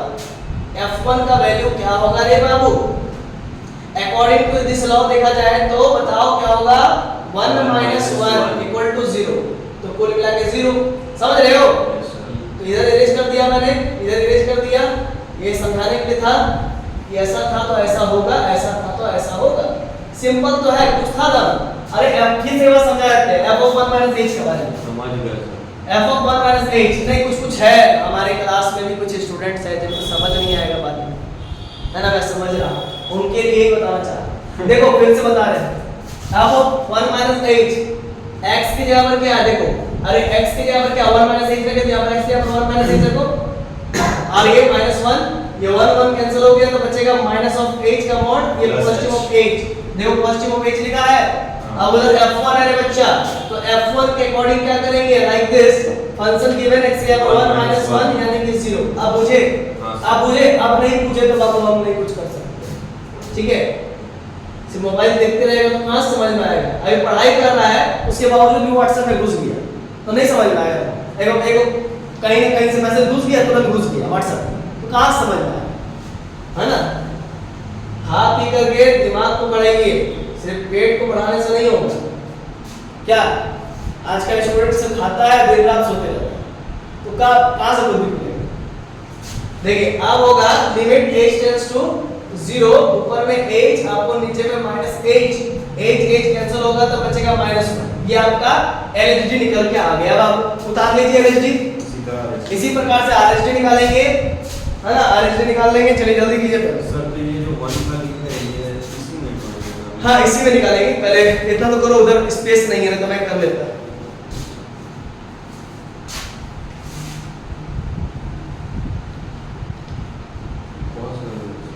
हाँ वॉच कर देते हैं, ध्यान देना थोड़ा सा। यहाँ पर एक और कॉन्सेप्ट बताने जा रहे हैं, इस चीज को जरा समझना। ये तो LHD निकालने का एक तरीका तुमने सीख लिया, ठीक है ना? ये तो तुमने LHD निकालने का एक तरीका अभी सीखा, लेकिन अब क्वेश्चन के अकॉर्डिंग चीजों को सिखाएंगे। ये इन जनरल क्वेश्चंस में ऐसे काम को अंजाम देते हैं, लेकिन यहाँ पर ध्यान देना, ये क्वेश्चन कुछ स्पेशल टाइप का है। मैं बार बार कह रहा हूँ ये क्वेश्चन कुछ स्पेशल टाइप का है, तो भाई स्पेशल टाइप का है, इस पे थोड़ा ध्यान देने वाली बातें हैं जो कि आपको ध्यान देना पड़ेगा। देखिए मैं पूरा इरेज करके फिर से एक बार बताऊंगा। आया क्या आंसर? -1, ठीक है ना? यही आंसर आएगा, बट अकॉर्डिंग टू अब हम क्वेश्चन को देखेंगे। मतलब ये एक तरीका हो गया जिससे आप LHD निकालते हो, ठीक है ना? एक और तरीका बता रहे हैं, है ना? ये तरीका जरूरी नहीं कि हर बार आपका वैलिड होगा, है ना? इसीलिए एक और तरीका सीख लीजिए ताकि इस क्वेश्चन को आप फील कर पाओ। मतलब ये क्या दिया हुआ है उसको फील कर पाओ, जरा समझ। देखो ये हम कहना चाहेंगे limit h tends to 0, f of क्या होगा 1 - h माइनस ऑफ f1, नीचे में क्या हो जाएगा x - 1, फिर यहाँ पर क्या हो जाएगा 1 - h माइनस 1, यानी कि limit h tends to 0, f of 1 - h minus of f1, और ये 1 से 1 कैंसिल होकर के नीचे -h। बुझ गए? अब जरा समझना मेरे बात को। यहाँ पर देखो आपको तो नहीं समझ में आएगा, यहाँ तक समझ में आ गया था ना? दूसरे तरीके से बता रहे हैं, ध्यान से। लिमिट h टेंड्स टू 0, अब हम क्वेश्चन को नहीं देखेंगे मेरा गिवन, तो सर इससे भी तो आ गया आंसर -1, तो फिर क्या दिक्कत है?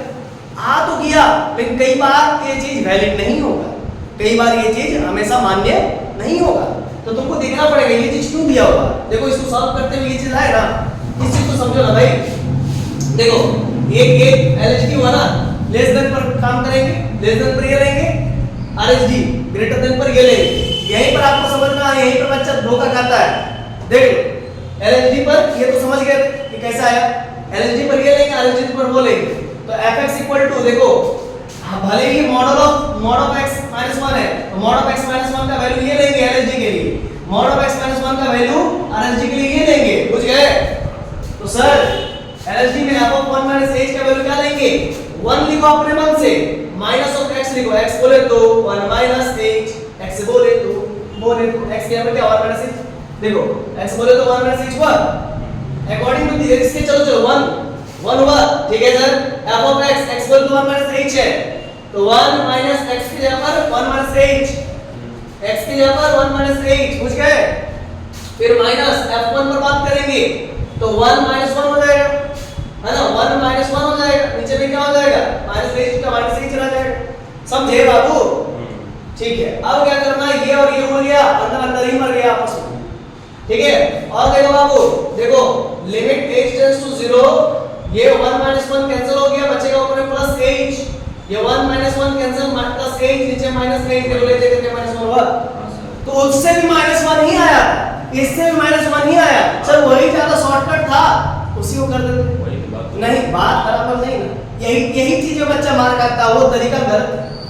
वो तरीका कब काम आएगा? जब आप मेन से एडवांस लिखोगे तब काम आएगा, एडवांस लिखोगे तो काम नहीं आएगा। वहां पर एक प्रोसेस आपको देखा जाएगा, हाँ मतलब कुछ प्रोसेस आप नहीं जानोगे, गलत करके आओगे तो कहां से समझ में आएगा?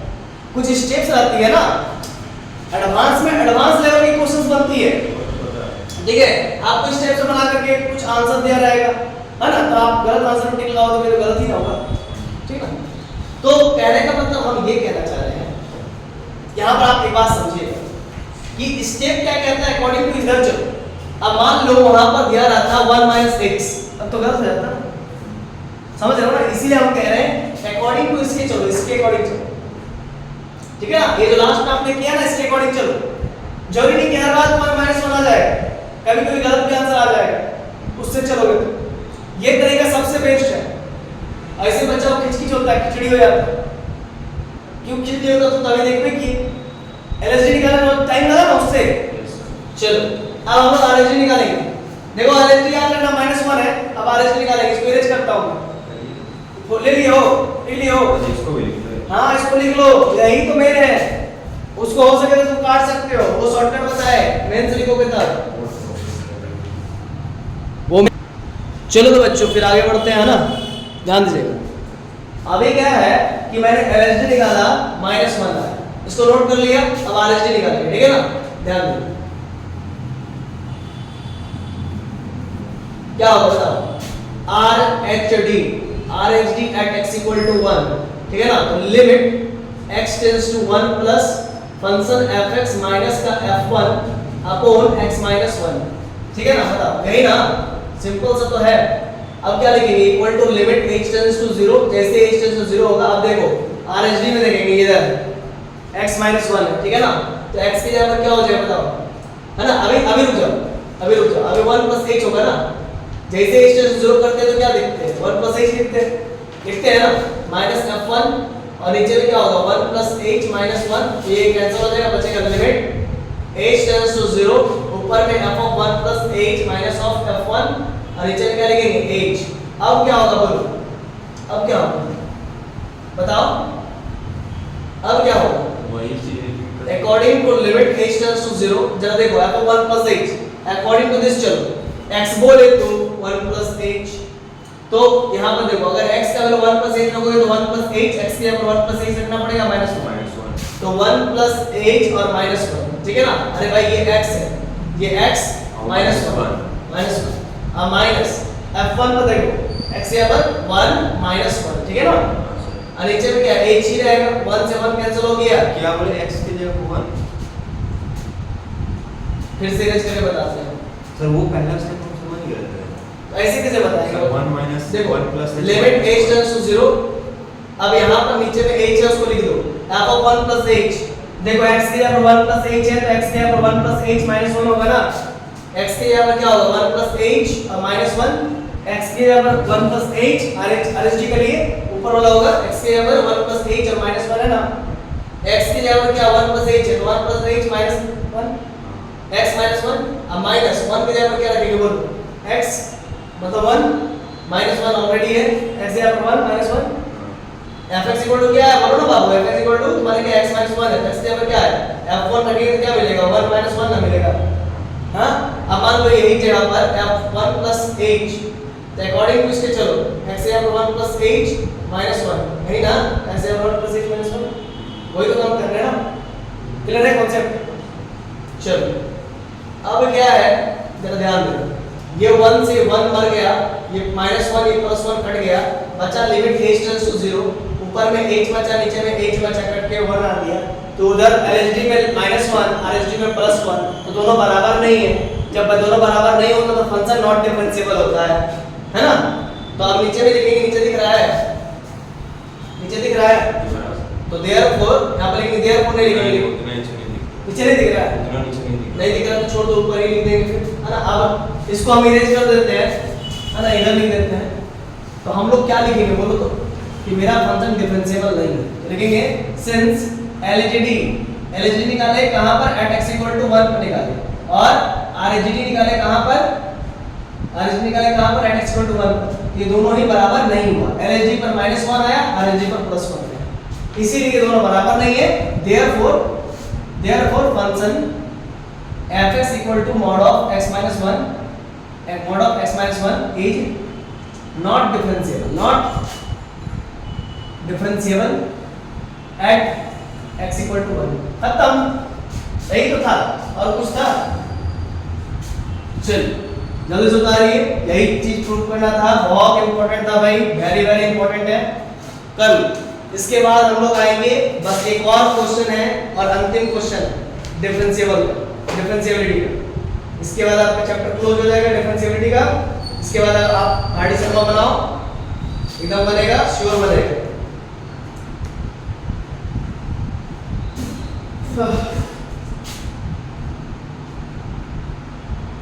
क्वेश्चन बाद में करवा देंगे।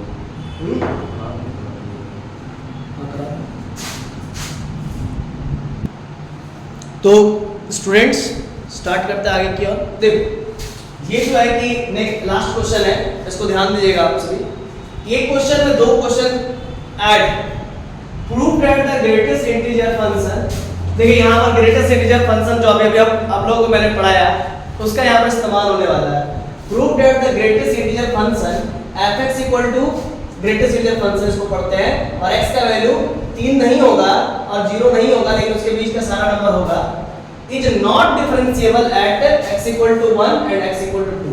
तो हमको दिखलाना है, हमको ये दिखाना है कि ये जो फंक्शन है, ये जो फंक्शन है, सॉल्यूशन में सबसे पहले सॉल्यूशन में जो गिवन है, गिवन क्या गिवन है, fx equal to greatest integer function this, और we have to show that, we have to show that, क्या दिखलाना है बच्चों बताओ तो, we have to show that at x equal to 1 and at x equal to 2, है ना। देखो तो भाई is not differentiable at x equal to 1 and x equal to 2। तो हमें दिखाना है कि fx equal to greatest integer function this, है ना, is we have to show that x equal to 1 and x equal to 2 the given function is not differentiable, यही दिखाना है, not differentiable दिखाना है।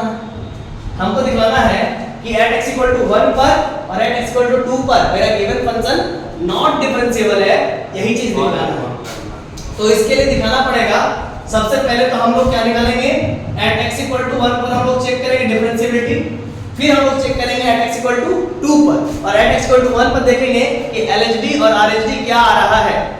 अगर LHD जो आ रहा है वही अगर RHD भी at x equal to 1 पर आ जाए तो फंक्शन क्या हो जाएगा, डिफरेंशिएबल हो जाएगा, अदरवाइज फंक्शन क्या हो जाएगा, नॉट डिफरेंशिएबल होगा। क्लियर है। तो यही चीज यहाँ पर करना है, दिखाना है भाई, हमें दिखाना we have to show that, है ना, at x equal to 1 and x equal to 2 पर the given function is not differentiable, ये दिखाना है बच्चों। तो सबसे पहले at x equal to 1 पर डिफरेंशिएबिलिटी चेक कर लेते हैं, है ना। at x equal to 1 पर चेक द डिफरेंशिएबिलिटी, चलिए देखते हैं, डिफरेंशिएबिलिटी चेक कर लेते हैं, चेक द डिफरेंशिएबिलिटी। तो इसके लिए क्या करना पड़ेगा, limit x tends to 1 minus function fx minus f1, ठीक है सर, और नीचे में x minus 1 equal to limit x tends to 1 minus function fx का वैल्यू क्या होगा, according to this law greatest integer function minus of greatest integer function 1, simple, f1 पर 1 हो जाएगा ग्रेटेस्ट इंटीजर फंक्शन, x की जगह क्या हो जाएगा बताओ, x की जगह क्या हो जाएगा बताओ, 1 हो जाएगा, x की जगह पर एज इट इज x ही रहेगा और माइनस 1, सिंपल, अभी कुछ नहीं बदलेगा, अभी कोई फेरबदल नहीं होगा, ठीक है। बताओ अब लिमिट जैसे ही h टेंड्स टू तुम 0 करोगे तो इस जगह पर क्या होगा, LHD निकाल रहे हो ना बाबू, है ना। सबसे पहले तुम निकाल रहे हो LHD निकाल रहे हो, कहां पर, at x equal to, बताओ तो किस पे निकाल रहे हो, 1 पर निकाल रहे हो। तो यहाँ पर क्या होना चाहिए, 1 माइनस h होना चाहिए, माइनस ऑफ 1 होना चाहिए बच्चा, नीचे में क्या हो जाएगा 1 माइनस h माइनस ऑफ 1, बताओ क्लियर है ना। इधर क्या हो जाएगा बोलो तो, लिमिट बताओ h टेंड्स टू 0, अब 1 माइनस h का मतलब क्या होगा, h बहुत ही स्मॉल नंबर होता है, तो h की जगह मतलब रख दो 0.1, कर दो, क्या दिक्कत है, तो क्या हो जाएगा ये 0.9 का क्या होगा वैल्यू, ग्रेटेस्ट इंटीजर वैल्यू क्या होगा, 0 होगा, सिंपल 0 हो जाएगा। तो इस जगह पर वैल्यू क्या होना चाहिए, 0, बहुत अच्छा 0। अरे सिंपल सी बात है भाई, h क्या होता है, टेंड्स टू 0, तो बहुत छोटा नंबर लेना है, तो h का वैल्यू 0.1 ले लिया मैंने, या फिर 0.2 भी ले सकते हो, 0.3 भी ले सकते हो, तुम्हारी जो इच्छा ले लो, 0.001 भी ले सकते हो। जब इसको इससे घटाओगे तो क्या मिलेगा 0.9, और 0.9 का ग्रेटेस्ट इंटीजर वैल्यू होता है 0, वैल्यू आ गया 0, और माइनस ऑफ 1 का तो ग्रेटेस्ट इंटीजर वैल्यू 1 ही होता है, और ये 1 और ये 1 कट करके क्या आया -h, तो कुल मिलाकर के लिमिट h टेंड्स टू 0, ऊपर में 1 बाय नीचे में h माइनस कट गया, समझ गए बाबू? अब एक बात बताओ, यहाँ पर h टेंड्स टू जैसे 0 कर देंगे, जैसे ही h का वैल्यू 0 कर देंगे तो ये क्या हो गया? अनडिफाइंड टर्म आ गया, अनडिफाइंड आ गया ना। देखो फिर से साफ साफ लिख देते हैं, ये टर्म जो आया 1/0 which is called undefined term, undefined term. जब फंक्शन का लिमिटिंग वैल्यू या फिर एलएचडी जो भी कह रहे हैं, ये अगर अनडिफाइंड आ जाता है तो फंक्शन मेरा डिफरेंशिएबल नहीं होता है, नॉट डिफरेंशिएबल होता है। फिर आरएचडी चेक करने का कोई औचित्य ही नहीं मिलता है, फिर आरएचडी चेक करो या ना करो उसका कोई मतलब नहीं बनता है, ठीक है ना। अगर मेरा एलएचडी नॉट डिफरेंशिएबल आया तो इसको हम लोग कुल मिला के कह सकते हैं कि the function, the given function fx equal to greatest integer function x is not differentiable at x equal to 1। Proof हो गया ना। चलिए ये तो हो चुका है, लेकिन आपको भी आरएचडी निकालो एट x इक्वल टू 1 पर, और बताओ क्या वैल्यू आ रहा है। चलो करो एलएचडी एट कुछ अलग वैल्यू आएगा एट x इक्वल टू 1 पर। एलएचडी मैंने निकाला एट x इक्वल टू 1 पर, अब आरएचडी निकालो एट x इक्वल टू 1 पर। निकालो आरएचडी, एलएचडी अनडिफाइंड, आरएचडी देखते हैं कि क्या आएगा। देखते हैं बच्चा आप लोग कर पाते हो कि नहीं। तो देखो आरएचडी के लिए लिमिट x टेंड्स टू क्या लिखते हैं 1 प्लस फंक्शन fx और माइनस क्या लिखते हैं बोलो f1 लिखते हैं। नीचे में क्या होगा x माइनस 1, यहां पर लिमिट h टेंड्स टू 0, ठीक है। ऊपर क्या होगा f of 1 plus h minus of f1, ठीक है। नीचे में क्या होगा बोलो रे बच्चा, बोलो ना रे। रुको एक मिनट, ये जो हम कहना चाह रहे हैं लॉजिक को समझना, क्या समझना है। देखो limit x tends to 1 plus है ना, ठीक। fx का वैल्यू क्या है? ग्रेटेस्ट इंटीजर फंक्शन x, और f1 का वैल्यू क्या है 1, ठीक है। नीचे में क्या हो गया x माइनस 1, जी सर। तो लिमिट h टेंड्स टू क्या होगा बोलो बाबू, h टेंड्स टू 0, x की जगह पर क्या होगा बोलो, जैसे ही h टू 0 करते हैं x की जगह पर 1 प्लस h होता है कि नहीं होता है बोलो, अरे बोलो ना बाबू। नीचे में x की जगह 1 प्लस h, नीचे में माइनस 1, ये 1 कैंसिल हो गया, बचेगा लिमिट। इसको बड़ा करके लिख देते हैं। देखो नीचे दिख रहा है, देखो तो दिख रहा नीचे, हां दिख रहा ना पक्का ना। Limit h tends to 0 1 plus h। अब बताओ h का वैल्यू तुम 0.1 डालो। अरे बाबा h का वैल्यू 0.1 डालो तो क्या हो जाएगा 1 प्लस 0.1 मिलकर के 1.1 के ग्रेटेस्ट इंटीजर वैल्यू क्या होता है 1। अब मान लो h का वैल्यू 0.3 डाल दो, 0.4 डाल दो, तो 0.4 डाल दोगे तो 1 प्लस 0.4 कुल मिला के क्या होगा 1.4 ग्रेटेस्ट इंटीजर वैल्यू क्या होता है 1 ना होता है। तो 1 हो गया, माइनस 1 का 1 हो गया, नीचे में क्या हो गया h। अब देखो नीचे में हम बाद में 0 पुट करेंगे, नीचे में बाद में 0 पुट करेंगे, पहले ऊपर में 0 आ रहा तो 0 बटा h कुल मिला करके 0। तो इधर 0 आ गया, उधर अनडिफाइंड आ गया, तो ये तो भी क्या है नॉट डिफरेंशिएबल। हालांकि इसको देख कर भी हम लोग कह सकते हैं कि नॉट डिफरेंशिएबल है। एलएचडी जो हमारा आया है अनडिफाइंड आया है, इसीलिए हम लोग कह सकते हैं कि क्या है नॉट डिफरेंशिएबल। तो यहां पर इरेज करके आगे लिख देते हैं। सर आरएचडी में भी तो सेम फार्मूला लगता है ना। हां आरएचडी में सेम फार्मूला लगता है, ठीक है। अब हम यहां पर इरेज करके क्या लिखेंगे बताओ, लिखेंगे कि the given function is not differentiable, the given function is not differentiable because LHD is undefined and also हालांकि ये नहीं लिखोगे तो भी चलेगा, and also LHD जो है वो RHD के बराबर नहीं है ना। इसलिए भी खैर ये तो बच्चा वाला बात हो गया कि सर ये क्यों लिखे कि जब अनडिफाइंड है तो बस वही तो बात है ना। अगर अनडिफाइंड है तो इसका मतलब क्या है, वो क्या है नॉट डिफरेंशिएबल है। अब यहां पर एक बात ये है, ऐसे आप समझ सकते हो कि कोई अगर चोर है, सुनिए कोई अगर चोर है वो अगर चोरी करता है, ठीक है ना,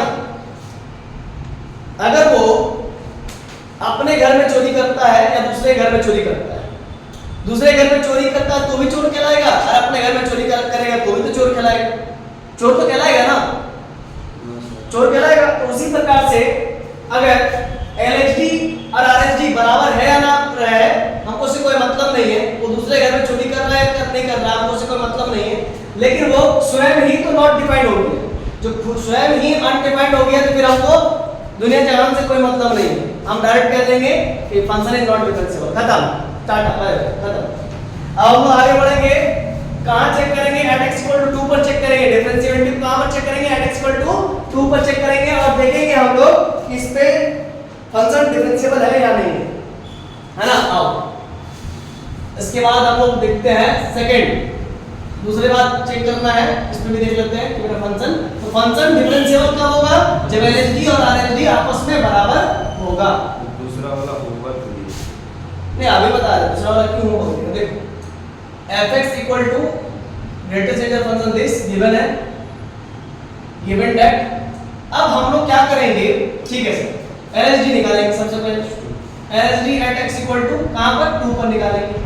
लिमिट x टेंड्स टू क्या होगा? 2 minus function of fx minus f2 upon x minus 2 equal to limit x tends to 2 minus fx का value greatest integer function this minus f2 का value greatest integer function 2 upon में x यहां पर x minus 2 as it is, और इस तरफ हो जाएगा लिमिट, समझ में आ रहा है? आ रहा है ना? हां सर आ रहा है। लिमिट h टेंड्स टू 0, क्योंकि हमको बड़ा खराब लगता है अगर कोई बच्चा, एक भी बच्चा अगर क्लास में 20 बच्चे बैठा कर रखे हैं तो 20 को 20 समझना चाहिए। आप 20 को 20 नहीं समझ रहा है तो वो बड़ा खराब लगता है। अब उसमें कोई उत्पात कर रहा है तो उसको तो नहीं समझ में आएगा। आज सोबर टाइप का बैठा हुआ है उसके बावजूद नहीं समझ में आ रहा है, इसका मतलब मेरे में कुछ गलती है, कमी है। तो हो गया x माइनस, इसीलिए हम हर एक बच्चा को समझाने की कोशिश करते हैं। x यहाँ पर क्या होगा? 2 + 2 - h हां सर f2 और 2 यहाँ पर 2 - h - 2, 2 से 2 कैंसिल हो गया, लिमिट सर ऊपर लिख दो। h टेंड्स टू, अभी ऊपर कहां? ऊपर कैसे होगा? और ऊपर नहीं होगा, देखो 2 - h का वैल्यू तुम बहुत छोटा डाल सकते हो ना, क्या डालो? 0.1 डाल दो, 0.2 डाल दो, कुछ भी डाल दो, कुल मिला के 1.9 होगा, 1.9 का 1 मिलेगा ग्रेटेस्ट इंटीजर वैल्यू। तो 1 - 2 नीचे में 2 का ग्रेटेस्ट इंटीजर वैल्यू 2 होगी, नीचे -h। अब देखो क्या करेंगे हम लोग, यहां पर लॉजिक समझना, इधर समझना, limit h tends to 0 -1 upon -h cut जाएगा तो बचेगा limit h tends to 0, h tends to 0 दिख रहा है कि नहीं दिख रहा है? हां सर दिख रहा है। h tends 0 1 upon h, h का वैल्यू जैसे 0 डालोगे ये अनडिफाइंड हो जाएगा, क्या हो जाएगा? अनडिफाइंड हो जाएगा, ठीक है ना? तो नहीं हुआ डिफरेंशिएबल, है ना, तो भी ये डिफरेंशिएबल नहीं हुआ। सर दोनों में अगर LHD और HD में कोई एक अगर आ गया अनडिफाइंड, हां तो फिर वो नॉट डिफरेंशिएबल है, खत्म। आइए अब RHD निकालेंगे इसी पॉइंट पर, हालांकि उसकी आवश्यकता नहीं है बट चलो कर लेते हैं। अगर मान के चलो LHD मेरा 1 आ रहा हो तो RHD भी चेक करना पड़ेगा कि 1 आ रहा है कि क्या आ रहा है। अगर 1 आ गया तो फिर वो डिफरेंशिएबल हो जाएगा। सर RHD अगर कुछ वैल्यू आ गया, हां जैसे LHD 1 आ गया, RHD भी तो 1 आना चाहिए, RHD अगर 3 आ गया तो LHD भी 3 आना चाहिए, LHD अगर -3 आ गया तो RHD भी -3 आना सर चाहिए। जैसे यहाँ पे अनडिफाइंड है ना, अनडिफाइंड तो फिर हम आगे चेक करेंगे ही नहीं, हम डायरेक्ट कहेंगे नॉट डिफरेंशिएबल। अगर अनडिफाइंड आया तो हम लोग चेक करेंगे ही नहीं, डायरेक्ट कहेंगे नॉट डिफरेंशिएबल। तो सर आप क्यों आगे बना रहे हैं RHD? तो हम इसीलिए बना रहे हैं ताकि आपको प्रैक्टिस हो जाए कि RHD कैसे निकलता है।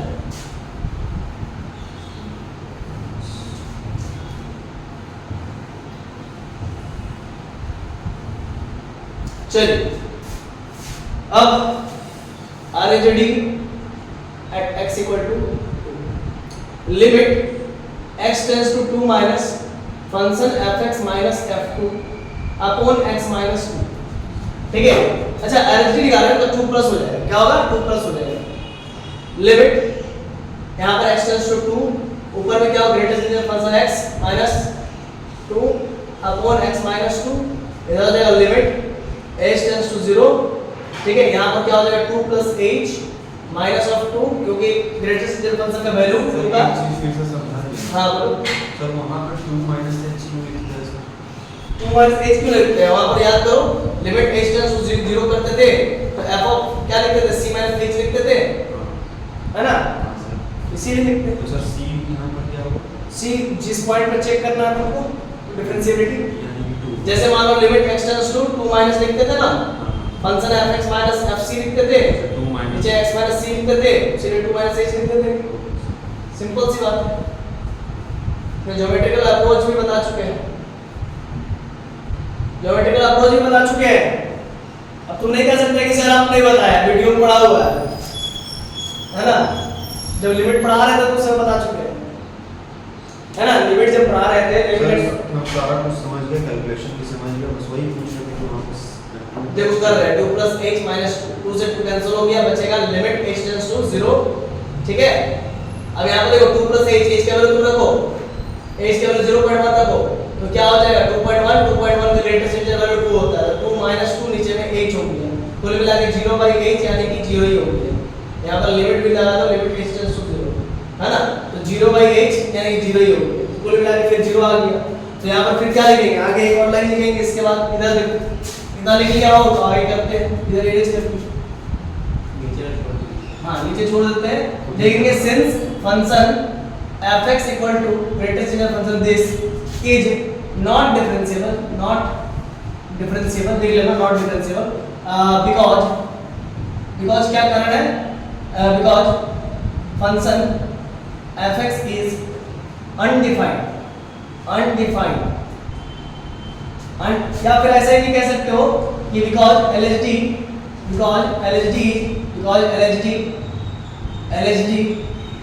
is undefined at x equal to 2, समझ रहे हो है ना, at x equal to 2 पर undefined आ गया ना, इसीलिए जो है कि फंक्शन नॉट डिफरेंशिएबल है। एंड ऑल्सो ये नहीं भी लिखोगे तो चलेगा, लेकिन लिख लो, and also LHD at x equal to 2 पर चेक किया और RHD at x equal to 2 पर चेक किया, दोनों ही बराबर नहीं है, इसीलिए function fx equal to greatest integer function this is not differentiable, not differentiable, इधर इसके लीजिए not differentiable, not differentiable at x equal to 1 and also x equal to 2, तो एक और दो दोनों पर ही रहेगी, क्या हो गया, नॉट डिफरेंशिएबल हो गया, सिंपल सी बात। तो इस प्रकार से मैंने आप सभी को दो क्वेश्चंस ही बताया आज के दिन में, और बेसिक्स इसके बहुत सारे पॉइंट्स पर हम लोग डिस्कस किए, करीब करीब ले दे करके 1 2 3 4 पॉइंट्स पर हमने डिस्कस किया ना, तो 4 पॉइंट्स पर डिस्कस किया, जो कि greatest integer function, signum function, logarithmic function, exponential function, ये सभी के सभी पढ़ करके आना चाहिए था आप लोगों को क्लास 11 से। उसके बावजूद भी मैंने आप सभी की मनोदशा को समझा और आपके अकॉर्डिंग मनोदशा मैंने चीज़ों को पढ़ाया, ठीक है, और आई होप, मैं कामना करता हूँ कि आपके एग्जाम में आपका अच्छा नंबर आएगा, ठीक है ना। और आप इसके साथ साथ आरडी शर्मा उठाएंगे आज ही से, आज के ही आज उठाइएगा, आरडी शर्मा आप बनाना स्टार्ट कीजिएगा, जहां दिक्कत होगा कमेंट सेक्शन में कमेंट कीजिएगा, ठीक है ना, जरूर बताएंगे हम लोग, ठीक है ना। यूट्यूब पे हालांकि आरडी शर्मा पढ़ाएंगे तो उस समय आपको क्लियर हो जाएगा, आरडी शर्मा के भी कुछ क्वेश्चंस करा देंगे यूट्यूब पे। और इसी प्रकार से लेटेस्ट पढ़ाई से रिलेटेड वीडियोस को पाने के लिए आप सभी चैनल को सब्सक्राइब कर सकते हैं और बेल आइकन को प्रेस करके हम सभी के मनोबल को बढ़ा सकते हैं, अपने दोस्तों को भी शेयर कर सकते हैं। बस धन्यवाद, अब मौजे में रहिए आराम से, है ना सर।